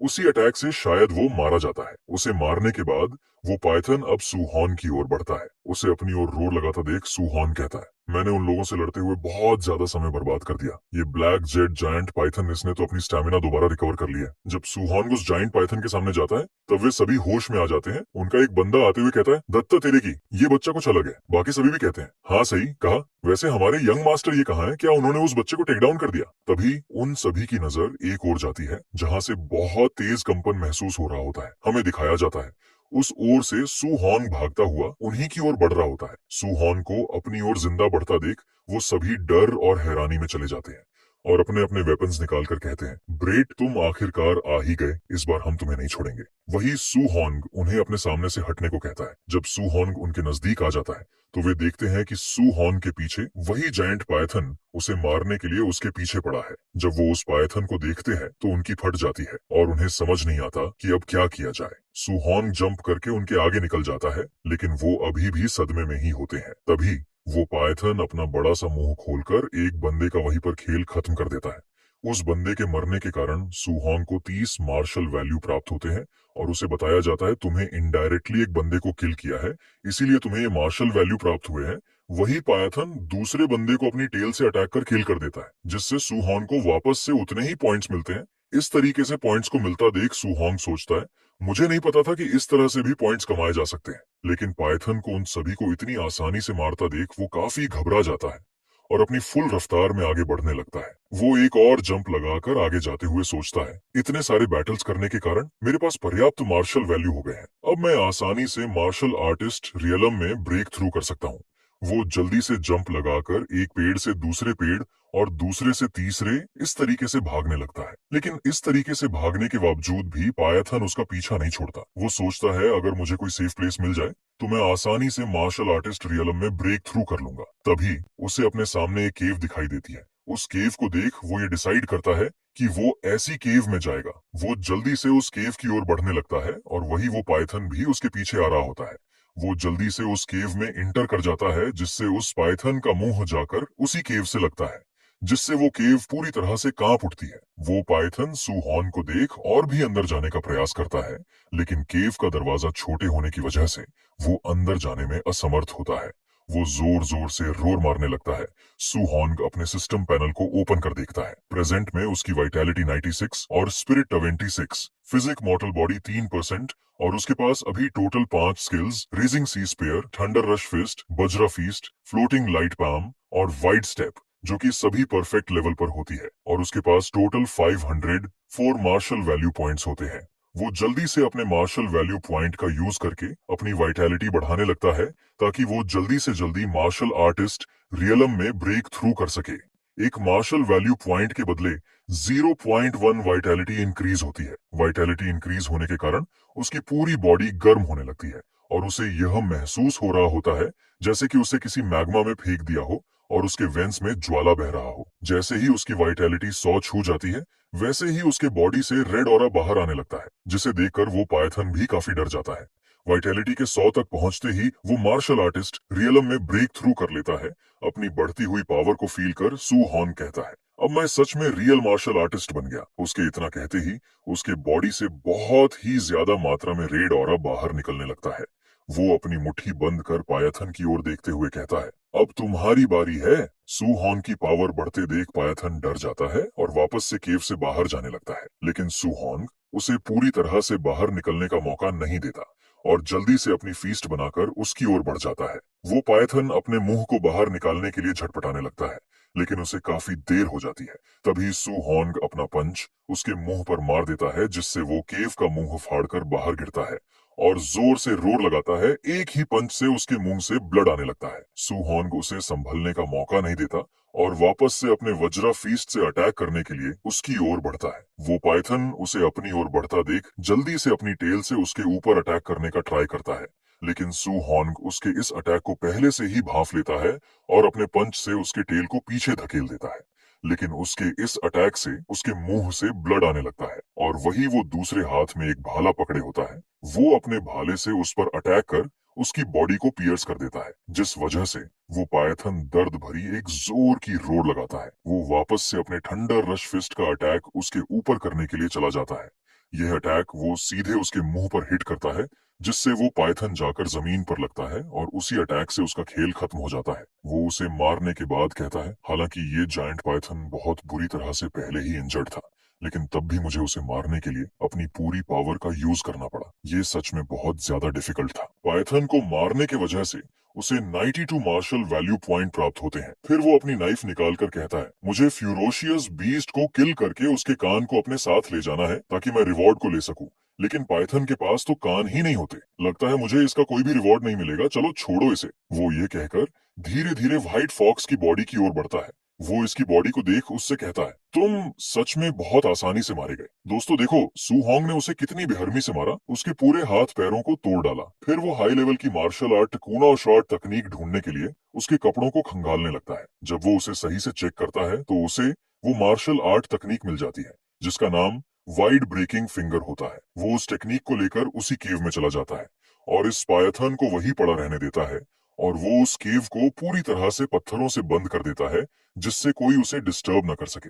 वो उस स्किल को प्रैक्टिस करने के लिए बैठ जाता है। वो बताता है, मैं पहले ही वॉइड ब्रेकिंग फिंगर की पूरी शुरुआती कल्टीवेशन मेथड याद कर चुका हूँ। अब अगला कदम सिस्टम की मदद से इसे तेजी से मास्टर करना है। वो उसे सीखने के लिए अपने सिस्टम स्पेस में चला जाता है।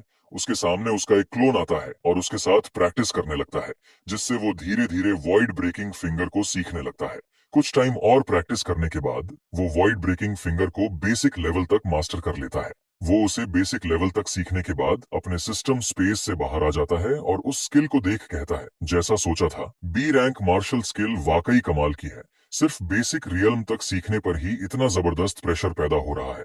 अब मुझे इसी स्किल का यूज कर सभी बीस्ट को हंट करना नहीं होगा। अब हमारा सीन बदलकर सीधे 3 दिन बाद आता है और हमें एक बियर एक रोर लगाता दिखता है। वो अपना क्लो अटैक सुहॉन्ग पर करता है, लेकिन सुहॉन्ग अपनी हाल ही में सीखी गई स्किल का यूज कर उसे एक ही अटैक से फिनिश कर देता है। उस बीस्ट को एक ही अटैक में मारने पर वो कहता है, आखिरकार मैंने इसे परफेक्ट रियल्म तक पहुंचा ही दिया। सच में यह बी रैंक मार्शल स्किल कहलाने के लायक है। इसी के साथ वो वॉइड ब्रेकिंग फिंगर को परफेक्ट लेवल तक मास्टर कर लेता है। वो कहता है, अब मेरे जाने का टाइम आ चुका है। अब हमारा सीन बदलकर सीधे मार्शल आर्टिस्ट बेस की ओर आता है।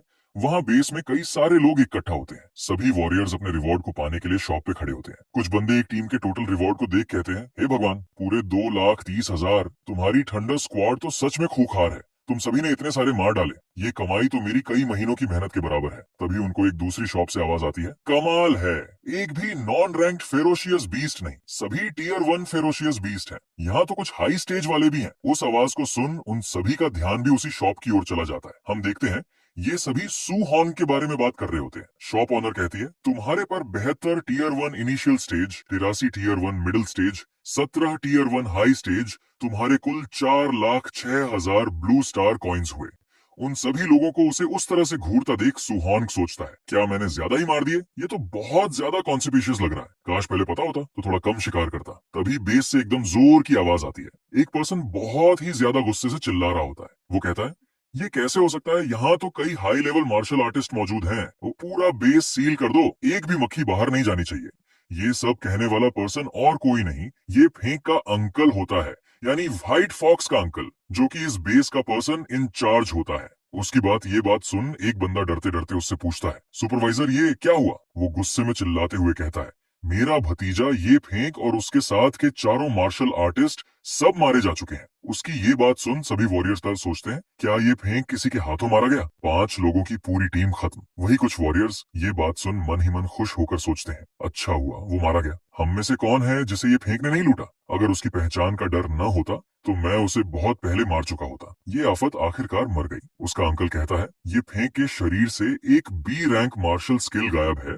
सभी मार्शल आर्टिस्ट की तलाशी ली जाएगी। संदेह साफ होने तक कोई भी बाहर नहीं जाएगा। सू हॉन्ग उसकी ये बात सोचता है, लाशों को देखकर साफ है हाँ, इन्हें ब्लैक जेड जाइंट पाइथन नहीं मारा है। इसका शक मुझ तक नहीं पहुंचना चाहिए। इसकी ये बात सुन सभी वापस से आपस में खुश फुसाने लगते हैं। तभी वही शॉप ऑनर जिसके शॉप पर सू हॉन्ग ने ट्रेड किया होता है, वो उसके अंकल ये की के पास आकर उससे कुछ कहती है। सू हॉन्ग उस शॉप ऑनर को उसके पास जाता देखता है और सोचता है, कहीं ये लोग मुझे ही तो निशाना नहीं बना रहे। उस शॉप ऑनर की बात सुन ये की का ध्यान भी सू हॉन्ग की ओर जाता है। फिर वो धीरे धीरे उसकी ओर बढ़ने लगता है। उसको सू हॉन की ओर बढ़ता देख सभी मार्शल आर्टिस्ट उसे दूर हट जाते हैं। वो सू हॉन के पास जाकर अपने ऑरा को फैलाकर कहता है, छोटे भाई, मैंने सुना है कि तुमने अकेले 4 लाख की कीमत के फेरोशियस बीस्ट्स मार डाले। तुम्हारी काबिलियत वाकई हैरान करने वाली है। उसके ऑरा से हवा में अचानक दबाव बढ़ जाता है। व्हाइट फॉक्स का अंकल अपने ऑरा को फैलाकर सू हॉन की ओर बढ़ते हुए कहता है, लिटिल ब्रदर, मैंने सुना है कि तुमने अकेले ही 4 लाख के वर्थ वाले बीस्ट्स को ठिकाने लगा दिया, तो पक्का तुम्हारे पास कुछ स्किल्स होगी। वो शॉप ऑनर भी सू हॉन की ओर इशारा करते हुए बताती है, मैंने इसके लेवल को देखा जो कि केवल 1 टियर के इनिशियल स्टेज पर था, तो आखिर ये कैसे ही इतने सारे बीस्ट्स को डिफीट कर सकता है। इसने जरूर ही यंग मास्टर ये का बैग उठाया होगा। इसे आप तुरंत चेक करिए, आपको जरूर ही इसके पास से कुछ मिलेगा। उस शॉप ऑनर की यह बात सुन वो बॉडीगार्ड सू हॉन की ओर अपनी फीस्ट में पावर कलेक्ट कर बढ़ने लगते हैं।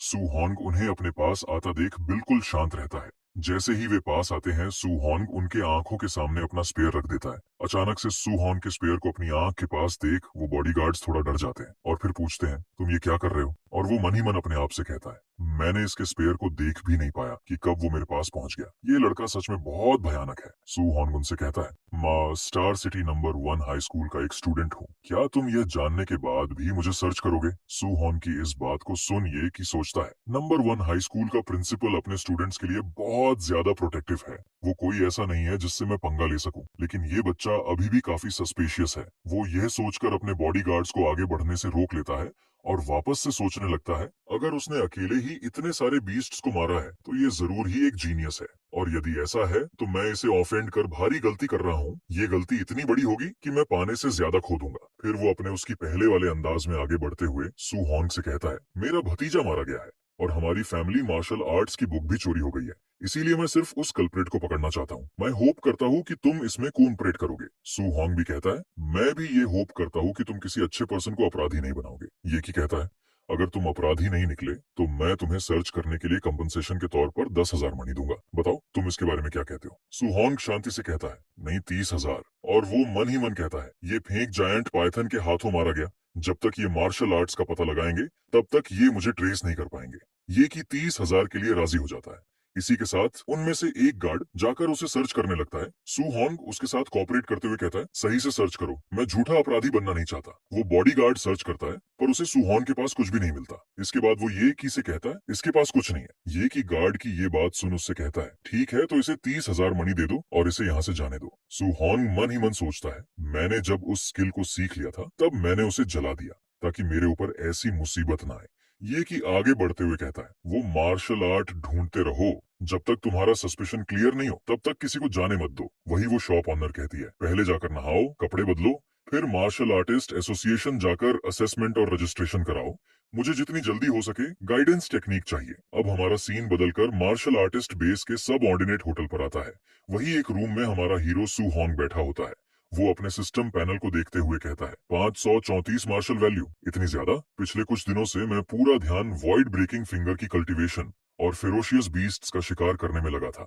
मैंने तो इसे इस्तेमाल करने का मौका ही नहीं पाया। वो अपने पैनल को देखता है। उसकी vitality 163, spirit 23, physique mortal body 6% होती है।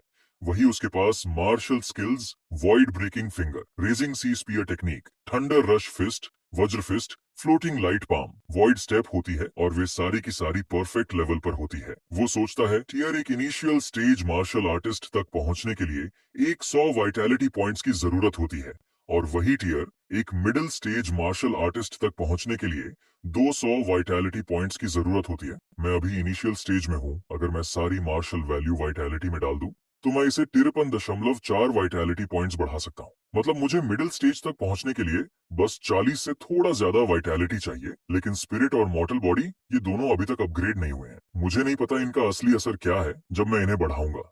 उसकी स्पिरिट और मॉर्टल बॉडी 6% होती है।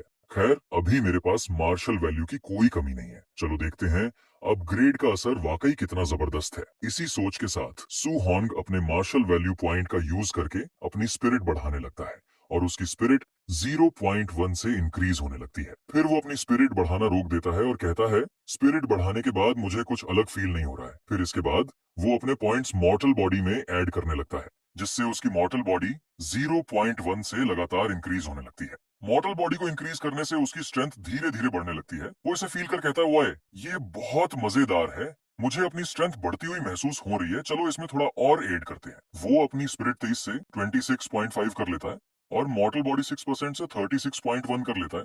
लेकिन मुझे ये समझ नहीं आया यार, उसके मार्शल वैल्यू कम क्यों नहीं हुए। वो कहता है, अब मेरी मॉर्टल बॉडी में पॉइंट नहीं डल रहे हैं, तो चलो 200 पॉइंट्स अपने वाइटैलिटी में डाल दे और बाकी बचे स्पिरिट में। इसी के साथ वो सारे पॉइंट्स अपने वाइटैलिटी और स्पिरिट में डिस्ट्रीब्यूट कर देता है। वाइटैलिटी के इंक्रीज होते ही उसे ऐसा महसूस होता है जैसे उसकी बॉडी में एंडलेस पावर आ गई हो। और इस टाइम उसके बॉडी से रेड ऑरा बाहर निकलने लगता है और धीरे धीरे उसकी बॉडी काफी बड़ी दिखने लगती है और कुछ टाइम बाद उसकी बॉडी वापस से अपने पहले वाले शेप में आ जाती है। वो एक गहरी सांस लेकर कहता है, फाइनली मैं अपने पहले वाले रूप में आ गया। अगर मुझे लोग उस तरह से देख लेते तो मैं इमेजिन भी नहीं कर सकता कि मैं उनसे क्या कहता। अब हमारा सीन शिफ्ट होकर 1 घंटे बाद star city martial artist association की बिल्डिंग की ओर आता है। वहीं पर हमारा हीरो सू हॉन्ग जाता है। वो एक असिस्टेंट से कहता है, हेलो, मैं यहाँ मार्शल आर्टिस्ट असेसमेंट में पार्टिसिपेट करने के लिए मिस खच। वो असिस्टेंट कहती है, ठीक है, आपको एक स्टाफ मेंबर तुरंत वहां पर लेकर जाएगा। उसके कहते ही एक स्टाफ मेंबर सू हॉन को असिस्ट कर वहां पर लेकर जाने लगती है। वो सू हॉन की एज देख उससे कहती है, सर आप तो बहुत छोटे हैं, क्या आप पहली बार असेसमेंट देने आए हैं? टियर एक मार्शल आर्टिस्ट के लिए अगर वाइटैलिटी 100 तक पहुंच जाए और कॉम्बैट पावर 1000 से ऊपर हो तो पास माना जाता है और आपको गुड लक। सू हॉन्ग ये सब कुछ बताने के लिए उसे धन्यवाद देता है। वही दो वॉरियर्स सू हॉन्गसिस को अकेला देख आपस में कहते हैं, ये बच्चा अकेला आया है, इसके पास तो कोई मास्टर भी नहीं है, इतनी उम्र में असेसमेंट देने आया है जी, शायद बस ट्राई करने आया होगा। तभी सू हॉन्ग अंदर के टेस्ट इक्विपमेंट देखकर हैरान हो जाता है। जैसे वो अंदर जाता है एक आवाज आती है, Fang Jia vitality 102, combat power 992, assessment fail. वही फेंग जिया नाम का बंदा कहता है, कमबख्त, बस थोड़ा सा ही कम रह गया। वहां अंदर बहुत शोर शराबा हो रहा होता है। वही वापस से अनाउंस किया जाता है, ली मिंग की वाइटैलिटी 105 है और अब आगे उसकी कॉम्बैट पावर का टेस्ट होगा। वही हमें ली मिंग नाम का बंदा दिखता है जो अपनी कॉम्बैट पावर को टेस्ट करने के लिए तैयार होता है। वो अपनी फुल पावर का यूज कर अपना पंच उस मशीन पे मार देता है। जब उसकी कॉम्बैट पावर दिखाई जाती है तो वो काफी खुश हो जाता है क्योंकि इसकी कॉम्बैट पावर 1763 होती है और इसी के साथ वो असेसमेंट में पास हो जाता है। सभी लोग उसकी कॉम्बैट पावर को देख कहते हैं, ये तो लगभग tier 1 middle stage martial artist के बराबर है। क्या रेजिंग थंडर डोजो के जियांग मिंग का कोई शिष्य ली मिंग नहीं है? तो ये जियांग मिंग का शिष्य है। कोई आश्चर्य नहीं कि इतना जीनियस है, ये तो थंडर रश फिस्ट भी इस्तेमाल कर रहा है। उन सभी की बातें सुन सू हॉन्ग सोचता है, जियांग मिंग का शिष्य, पर उसका शिष्य तो ली यान था ना, आखिर उसके कितने शिष्य हैं? तभी वही ली मिंग सू हॉन्ग के पास आकर कहता है, अब तुम्हारी बारी है। वो सू हॉन्ग को जाता देख सोचता है, मैं इतनी कम उम्र में असेसमेंट देने आया हूँ क्योंकि मैं एक जीनियस हूँ। तुम भी इतनी उम्र में आए हो, क्या तुम मुझसे तुलना कर सकते हो? ये सोचकर वो जाने ही वाला होता है। तभी पीछे से आवाज आती है, धत्त तेरे की, इसकी वाइटैलिटी इतनी ज्यादा कैसे हो सकती है? इसने तो वाइटैलिटी डिटेक्टर को ही तोड़ दिया। तभी सू हॉन की वाइटैलिटी को अनाउंस किया जाता है। उसकी वाइटैलिटी 123 होती है। ली मिंग उसकी इतनी वाइटैलिटी को देख कहता है, ये कैसे पॉसिबल हो सकता है? फिर वो वापस से मन ही मन कहता है, शांत शांत, सिर्फ हाई वाइटैलिटी बेकार है, सब कुछ कॉम्बैट पावर पर निर्भर करता है, कॉम्बैट पावर ही सब कुछ है।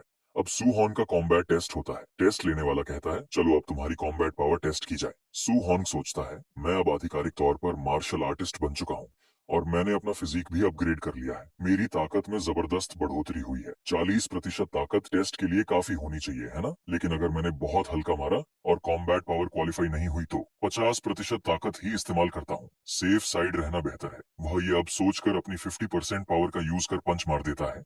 जैसे ही उसका पंच उस मशीन से लगता है, वो मशीन जाकर आगे लगती है और वो मशीन वहीं पर टूट जाती है। उसकी इस भयानक पावर को देख सभी कहते हैं, उसने एक ही मुक्के में डिटेक्टर को उड़ा दिया। ये ताकत बहुत ज्यादा डरावनी है। रुको, उसने अभी कोई मार्शल स्किल तो इस्तेमाल नहीं की थी, सही? तभी उसकी कॉम्बैट पावर दिखती है। उसकी कॉम्बैट पावर 3004 होती है। वे सभी उसकी कॉम्बैट पावर को देख कहते हैं टियर एक हाई स्टेज मार्शल आर्टिस्ट का स्टैंडर्ड सिर्फ 3000 पॉइंट्स होता है। मैं तो सन्न रह गया हूँ। ये नंबर कल्पना से भी बाहर है। तभी एक पर्सन सू हॉन की ओर इशारा करते हुए कहता है, टीचर, वही बच्चा फिर से। ये तो बिल्कुल राक्षस है। उसका टीचर उसे देख कहता है, वही है? तो फिर कोई आश्चर्य नहीं। अब हमारा सीन बदल कर एक रूम की ओर आता है।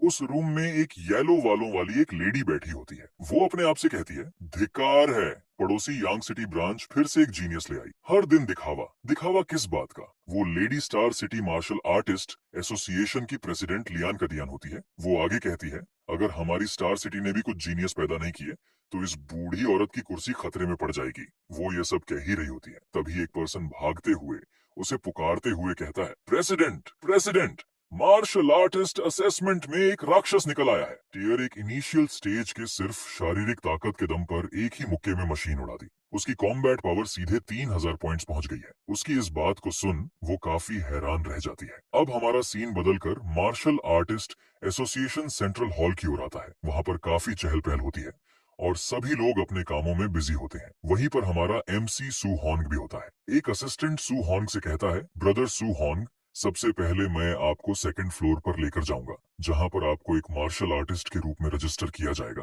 फिर इसके बाद हम आपके अलाउंस को कलेक्ट करने जाएंगे। सू हॉन्ग उसे इन सभी के बारे में बताने के लिए थैंक्स करता है। तभी वहां पर प्रेसिडेंट आ जाती है। वो आकर कहती है, ओहो, तो तुम यही हो, अच्छी बात है। फिर वो उस असिस्टेंट से कहती है, मैं इसे पर्सनली हैंडल करूंगी। जब वो अपने प्रेसिडेंट को देखता है तो वो काफी हैरान हो जाता है और सोचता है कि हमारी प्रेसिडेंट इस बच्चे को पर्सनली हैंडल करेंगी। प्रेसिडेंट की नजर सूहोंग पे जाती है। वो उससे कहती है, तो तुम सूहोंग हो। फिर वो अपने आप को इंट्रोड्यूस करते हुए बताती है, मैं स्टार सिटी ब्रांच के मार्शल दाओ एसोसिएशन के प्रेसिडेंट वुलिंसियन हूँ, चलो मुझे फॉलो करो। सूहोंग कहता है, जी प्रेसिडेंट। सूहोंग प्रेसिडेंट को देख सोचता है, ये lady star city martial artist association की प्रेसिडेंट है। इनके बारे में ये रयूमर्स है कि ये एक 5 टायर की मार्शल आर्टिस्ट है। मैंने जैसे इनके बारे में सोचा था वे उससे बिल्कुल अलग है। अब हमारा सीन बदलकर प्रेसिडेंट के ऑफिस की ओर आता है। वहां पर हमारा एमएससी सू हॉन्ग और प्रेसिडेंट आमने सामने बैठे होते हैं। फिर प्रेसिडेंट सू हॉन्ग से बात करते हुए कहती है, तुम star city number 1 high school के एक स्टूडेंट हो। वो बूढ़ा ली चेंगशान तो अभी हाल ही में मुझसे शिकायत कर रहा था। कह रहा था कि इस साल स्कूल से सिर्फ 2 ऑर्डिनरी टियर 1 मार्शल आर्टिस्ट ही निकले हैं, लेकिन उसने इतना बड़ा जीनियस छुपा रखा था। उसकी ये बातें सुन सुहॉन कुछ सोचता है, फिर डरते डरते कहता है, मुझे आपके ऑफिस क्यों लाया गया है? मैं तो बस मार्शल आर्टिस्ट के रूप में रजिस्ट्रेशन कराने आया था और साथ ही अलाउंस और गाइडेंस तकनीक लेने। उसकी इन बातों पर प्रेसिडेंट उससे कहती है, चिंता मत करो, मैंने नीचे के लोगों से मार्शल आर्टिस्ट आईडी और मंथली अलाउंस पहले ही बनवा दिया है। फिर वो अपने प्लेस से खड़े होकर सू हॉन की ओर बढ़ते हुए कहती है, जहां तक गाइडेंस तकनीक की बात है वो मैं तुम्हें खुद सिखाऊंगी। मुझे बताओ, गाइडेंस तकनीकों के बारे में तुम्हारी समझ कितनी है? इस पर सुहोंग उन्हें बताता है, टेक्स्ट बुक्स में लिखा है कि हेवन एंड अर्थ की स्पिरिचुअल कई के अलग अलग एट्रीब्यूट्स होते हैं और गाइडेंस तकनीक एक तरीका है जिससे हेवन अर्थ की कन्ही को एब्जॉर्ब करके शरीर को मजबूत किया जाता है। अलग अलग एट्रीब्यूट्स की कन्ही को एब्जॉर्ब करने के लिए उसी के हिसाब की गाइडेंस तकनीक चाहिए। उसकी इस समझ को सुन प्रेसिडेंट उसे बताती है, टेक्स्ट बुक्स गलत नहीं कहती, लेकिन गाइडेंस तकनीक सिर्फ कल्टीवेशन के मेथड्स नहीं होते। उदाहरण के लिए, मैं जिस हेवनली फ्लेम गाइडेंस तकनीक की कल्टीवेशन करती हूँ वो मुख्य रूप से फायर एट्रीब्यूट वाली स्पिरिचुअल कनी को एब्जॉर्ब करती है। शरीर को मजबूत करने के साथ साथ ये मेरी हर चोट में फायर एट्रीब्यूट की घातक शक्ति भी जोड़ देती है। अगर तुम एट्रीब्यूट्स अटैक्स को शरीर से बाहर रिलीज कर सको तो अटैक की दूरी भी बढ़ जाती है। यह कहकर वो अपना अटैक साइड की ओर कर देती है। वो अटैक काफी पावरफुल लग रहा होता है।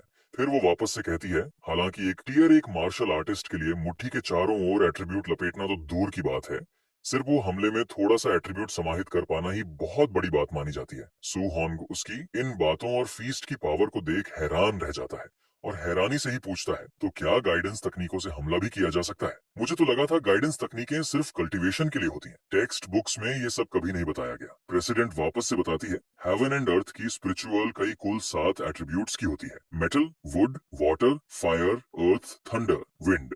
हर एट्रीब्यूट की अपनी ताकत और कमजोरी होती है, लेकिन प्योर अटैक पावर के मामले में पहले नंबर पर थंडर, दूसरे पर मेटल और तीसरे पर फायर होती है। लेकिन तुम कौन सी गाइडेंस तकनीक कल्टीवेट कर सकते हो ये पूरी तरह तुम्हारी कंपैटिबिलिटी पर निर्भर करता है। यह समझाकर प्रेसिडेंट एक पत्थर सा दिखने वाला क्रिस्टल बॉल उठाने लगती है। ये सभी बातों को सुनकर सू हॉन्ग कहता है, समझ गया, मतलब जो मन चाहे वो तकनीक कल्टीवेट नहीं कर सकते। प्रेसिडेंट इस क्रिस्टल बॉल को लेकर उसे बताती है, ये एक क्रिस्टल बॉल है, इससे कंपैटिबिलिटी की जांच होती है। जितना बड़ा इसका चमकता हुआ एरिया होगा उतनी ही ज्यादा कंपैटिबिलिटी मानी जाएगी। ऑर्डिनरी मार्शल आर्टिस्ट आमतौर पर 20% से 30% के बीच होते हैं। मैं खुद भी लगभग 80% हूँ, जो कि काफी ऊंचा माना जाता है। हमें दिखता भी है जैसे ही प्रेसिडेंट उसे छूती है वो क्रिस्टल बॉल फायर से जगमगाने लगती है। वो क्रिस्टल बॉल सू हॉन की ओर करते हुए कहती है, लेकिन मुझे लगता है तुम्हारा जैसा जीनियस निश्चित रूप से 90% से ऊपर जाएगा। सू हॉन उस क्रिस्टल बॉल को अपने हाथों में लेकर सोचता है, प्रेसिडेंट वो इतनी कम उम्र में टियर 5 मार्शल आर्टिस्ट बन गई थी, वो एक संपूर्ण जीनियस हैं। अगर उनकी कंपैटिबिलिटी सिर्फ 80% है तो मेरा 90% तक पहुंचना कुछ ज्यादा ही अतिशयोक्ति होगी। जैसे ही सू हॉन्ग अपनी एनर्जी उस क्रिस्टल पर डालता है वो क्रिस्टल फायर एट्रीब्यूट से ग्लो करने लगता है। उसे पूरी तरह से ग्लो होता देख सू हॉन्ग और प्रेसिडेंट दोनों हैरान रह जाते हैं। वो कहती है, क्रिस्टल तो फुल ग्लो हो गया, यानी तुम्हारी फायर के साथ कंपैटिबिलिटी 100% है। वो अभी भी सदमे में होती है। वो सू हॉन्ग के पास आकर उससे कहती है, क्या तुम्हें इसका मतलब पता है? सू हॉन्ग उसी हैरानी वाले भाव से कहता है, नहीं मुझे नहीं पता। प्रेसिडेंट बताती है, इसका मतलब है तुम फायर एट्रीब्यूट वाली हेवन अर्थ स्पिरिचुअल कई को 100% बिना किसी लीक के पूरी तरह एब्जॉर्ब कर सकते हो। मेरी कंपैटिबिलिटी 80% है। इसका मतलब है कि फायर एट्रीब्यूट को एब्जॉर्ब करते समय 20% तो यूं ही नष्ट हो जाती है। लेकिन मैं इतने ही कंपैटिबिलिटी के साथ टियर 5 मार्शल आर्टिस्ट बनी हूँ और star city martial artist association की प्रेसिडेंट तक पहुंची हूँ। और वो खुशी से उसकी ओर इशारा करते हुए बताती है, और तुम्हारी फ्यूचर की अचीवमेंट्स मुझसे कहीं ऊंची होंगी। मुझे उम्मीद नहीं थी कि छोटी सी स्टार सिटी एक ऐसे मॉन्स्टर को प्रोड्यूस करेंगी जो कि magic city imperial capital region के मॉन्स्टर से कमजोर नहीं होगा। वो हैरानी से इसके बारे में सोचता है और मन ही मन कहता है, फायर एट्रीब्यूट अच्छा है लेकिन मुझे तो थंडर एट्रीब्यूट ज्यादा पसंद है। काश मेरे पास थंडर स्पिरिट एट्रीब्यूट होता। जैसे ही वो इस बारे में सोचता है वो क्रिस्टल थंडर एट्रीब्यूट से ग्लो करने लगता है। उस क्रिस्टल से थंडर एट्रीब्यूट को निकलता देख प्रेसिडेंट इतनी अचंभे में चली जाती है कि उसके मुंह से कुछ भी शब्द नहीं निकलते। कुछ देर तक वे दोनों क्रिस्टल को हैरानी से घूरते रहते हैं। फिर सू हॉन्ग अपनी चुप्पी तोड़ते हुए कहता है, प्रेसिडेंट मेरी थंडर एट्रीब्यूट कंपैटिबिलिटी भी 100% लग रही है। प्रेसिडेंट ये सब अपने सामने देख कुछ भी नहीं कह पाती और मन ही मन सोचती है, ये सच में रियल है या फेक। इस बच्चे सू हॉन्ग के पास फायर और थंडर दोनों एट्रीब्यूट है जिनकी कंपैटिबिलिटी 100% है। आखिर ये किस प्रकार का मॉन्स्टर है? वो अभी इसी सदमे में होती है कि इसके पास दो एट्रीब्यूट कैसे है। तभी वो क्रिस्टल वापस से विंड एट्रीब्यूट से ग्लो करने लगता है। सू हॉन्ग वापस से उससे कहता है, प्रेसिडेंट लगता है मेरी विंड एट्रीब्यूट की कंपैटिबिलिटी भी 100% है। जब वो देखती है तो उसके मुंह से यही शब्द निकलते हैं, नहीं हो सकता है, ये इतना बेहुदा कैसे हो सकता है। कुछ मिनट बाद वो थक कर सोफा पर बैठ जाती है और उनके बीच बिल्कुल सन्नाटा हो जाता है। वो सू हॉन के एट्रीब्यूट्स को देख सदमे में होती है, जिससे उसके चेहरे पर पसीना आ रहा होता है। वो कहती है, नहीं ऐसा नहीं हो सकता, आखिर ये कैसे हो सकता है? इसकी सभी एट्रीब्यूट के साथ कंपैटिबिलिटी 100% है। लगता है मैं जरूर सपना देख रही हूँ। वो सोचती है, मैं खुद को टॉप टियर जीनियस मानती थी। मैं 30 साल की उम्र में टियर 5 मार्शल आर्टिस्ट बनना फेनिक्स के पंख और यूनिकॉर्न के सींग जितना दुर्लभ समझती थी। लेकिन जब मेरा सामना सामान्य समझ से परे एक एग्जिस्टेंस से हुआ तब मुझे एहसास हुआ मैं तो सिर्फ एक साधारण इंसान हूँ। सामान्य समझ से परे एग्जिस्टेंस को हराने के लिए सिर्फ वही लोग सक्षम होते हैं जो खुद भी सामान्य समझ से परे हों। ऐसे एग्जिस्टेंस जिन्हें साधारण लोग समझ ही नहीं सकते। सू हॉन्ग सोचता है, सातों एट्रीब्यूट्स सब 100% हैं। अगर मैं सिर्फ अंत में थंडर को कल्टीवेट करूं और बाकी 6 छोड़ दूं तो ये भयानक बर्बादी होगी। कितना कष्टदायक है ये। वो इस बारे में सोचकर प्रेसिडेंट से कहता है, क्या आप मुझे सातों एट्रीब्यूट्स की गाइडेंस तकनीकों की एक एक कॉपी दे सकती हैं?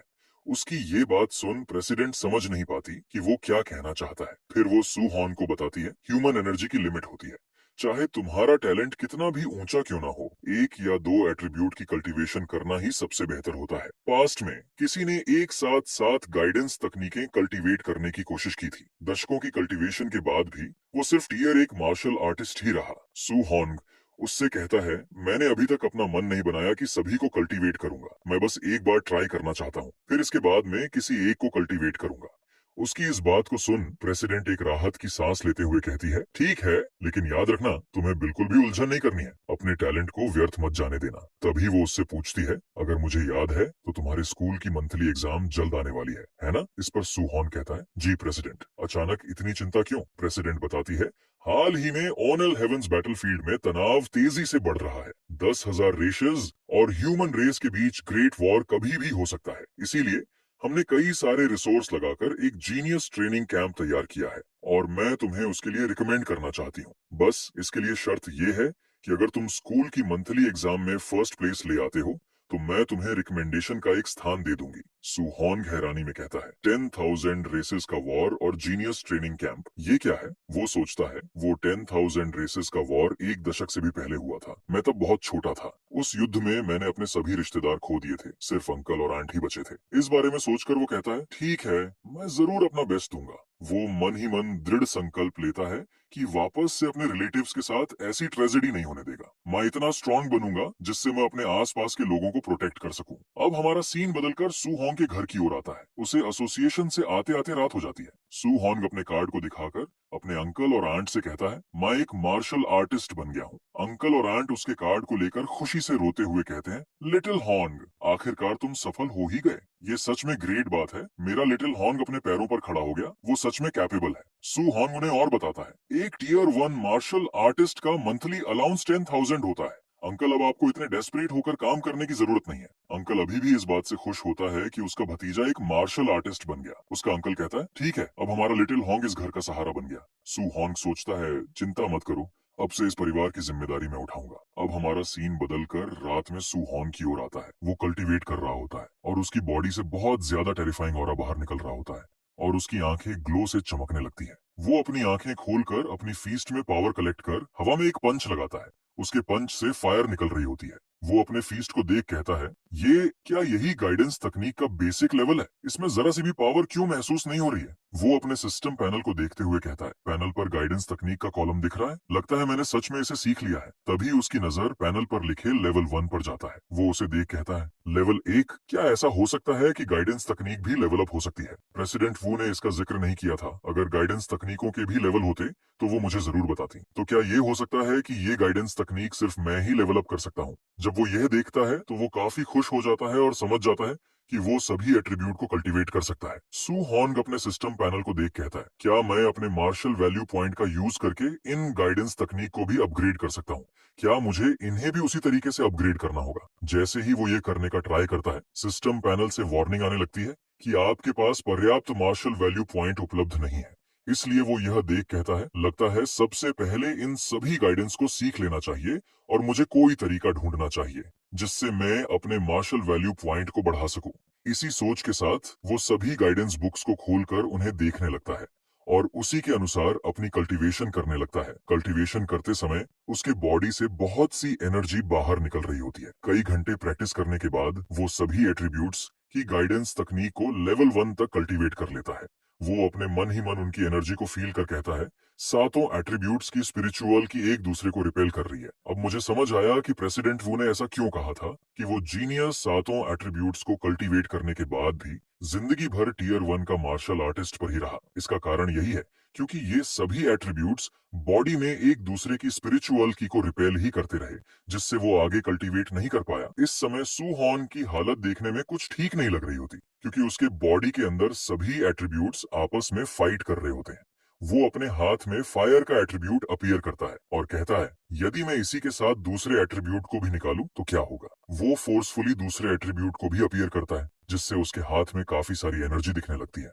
वो उन दोनों एट्रीब्यूट्स को देख कहता है, ये दोनों एट्रीब्यूट्स आपस में फाइट कर रहे हैं और एक दूसरे की एनर्जी को खत्म कर रहे हैं। वो उन दोनों एट्रीब्यूट्स को देख कहता है, थंडर और फायर लगभग एक दूसरे के करीब है, क्या वे सच में फ्यूज नहीं हो सकते हैं? वो अपनी एनर्जी का यूज कर उन दोनों को फ्यूज करने का ट्राई करता है, लेकिन वो इसमें फेल हो जाता है। लेकिन वो हार नहीं मानता और लगातार उनको फ्यूज करने का ट्राई करता रहता है। फ्यूज करते करते रात से अगले दिन का सवेरा हो जाता है और वो अभी भी लगातार ट्राई करता रहता है। वो हांफते हुए कहता है, हाँ बस होने ही वाला है, बस थोड़ा ही रह गया है, बस थोड़ा। इसी डिटर्मिनेशन के साथ वो अपनी सारी एनर्जी इस बार उन दोनों को फ्यूज करने में लगा देता है और उसकी हार्डशिप काम आती है। और वो सफलतापूर्वक उन दोनों एट्रीब्यूट्स को फ्यूज कर लेता है। वो उन दोनों के फ्यूजन को देख कहता है, आखिर पूरी रात मेहनत करने के बाद मैंने इसे फ्यूज कर ही लिया। वो इसी बात से खुश होकर अपनी मुट्ठी बंद करता है और नई ऊर्जा के साथ कहता है, तो चलो इस नई पावर को टेस्ट किया जाए। अब हमारा सीन बदलकर star city citizen martial arts square की ओर आता है। वहीं पर कॉम्बैट पावर को टेस्ट करने के लिए इंस्ट्रूमेंट्स रखे होते हैं। वहीं पर हमारा एमएससी सू हॉन्ग भी अपनी कॉम्बैट पावर को टेस्ट करने के लिए वहां पर आ जाता है और अपनी फीस्ट में पावर कलेक्ट करते हुए कहता है, मैं इस बार specially tier 3 combat power tester के पास आया हूँ ताकि ये आसानी से ये ब्रेक न हो। मैंने पिछली बार अपनी 50% पावर का यूज किया था, इसीलिए मैं इस बार पहले केवल 30% पावर का ही यूज करूंगा। वो यह सोचकर अपनी 30% पावर का यूज करके अपना पंच कॉम्बैट टेस्टर पर मार देता है। जब वो अपने रिजल्ट को देखता है तो उसका रिजल्ट 2343 होता है।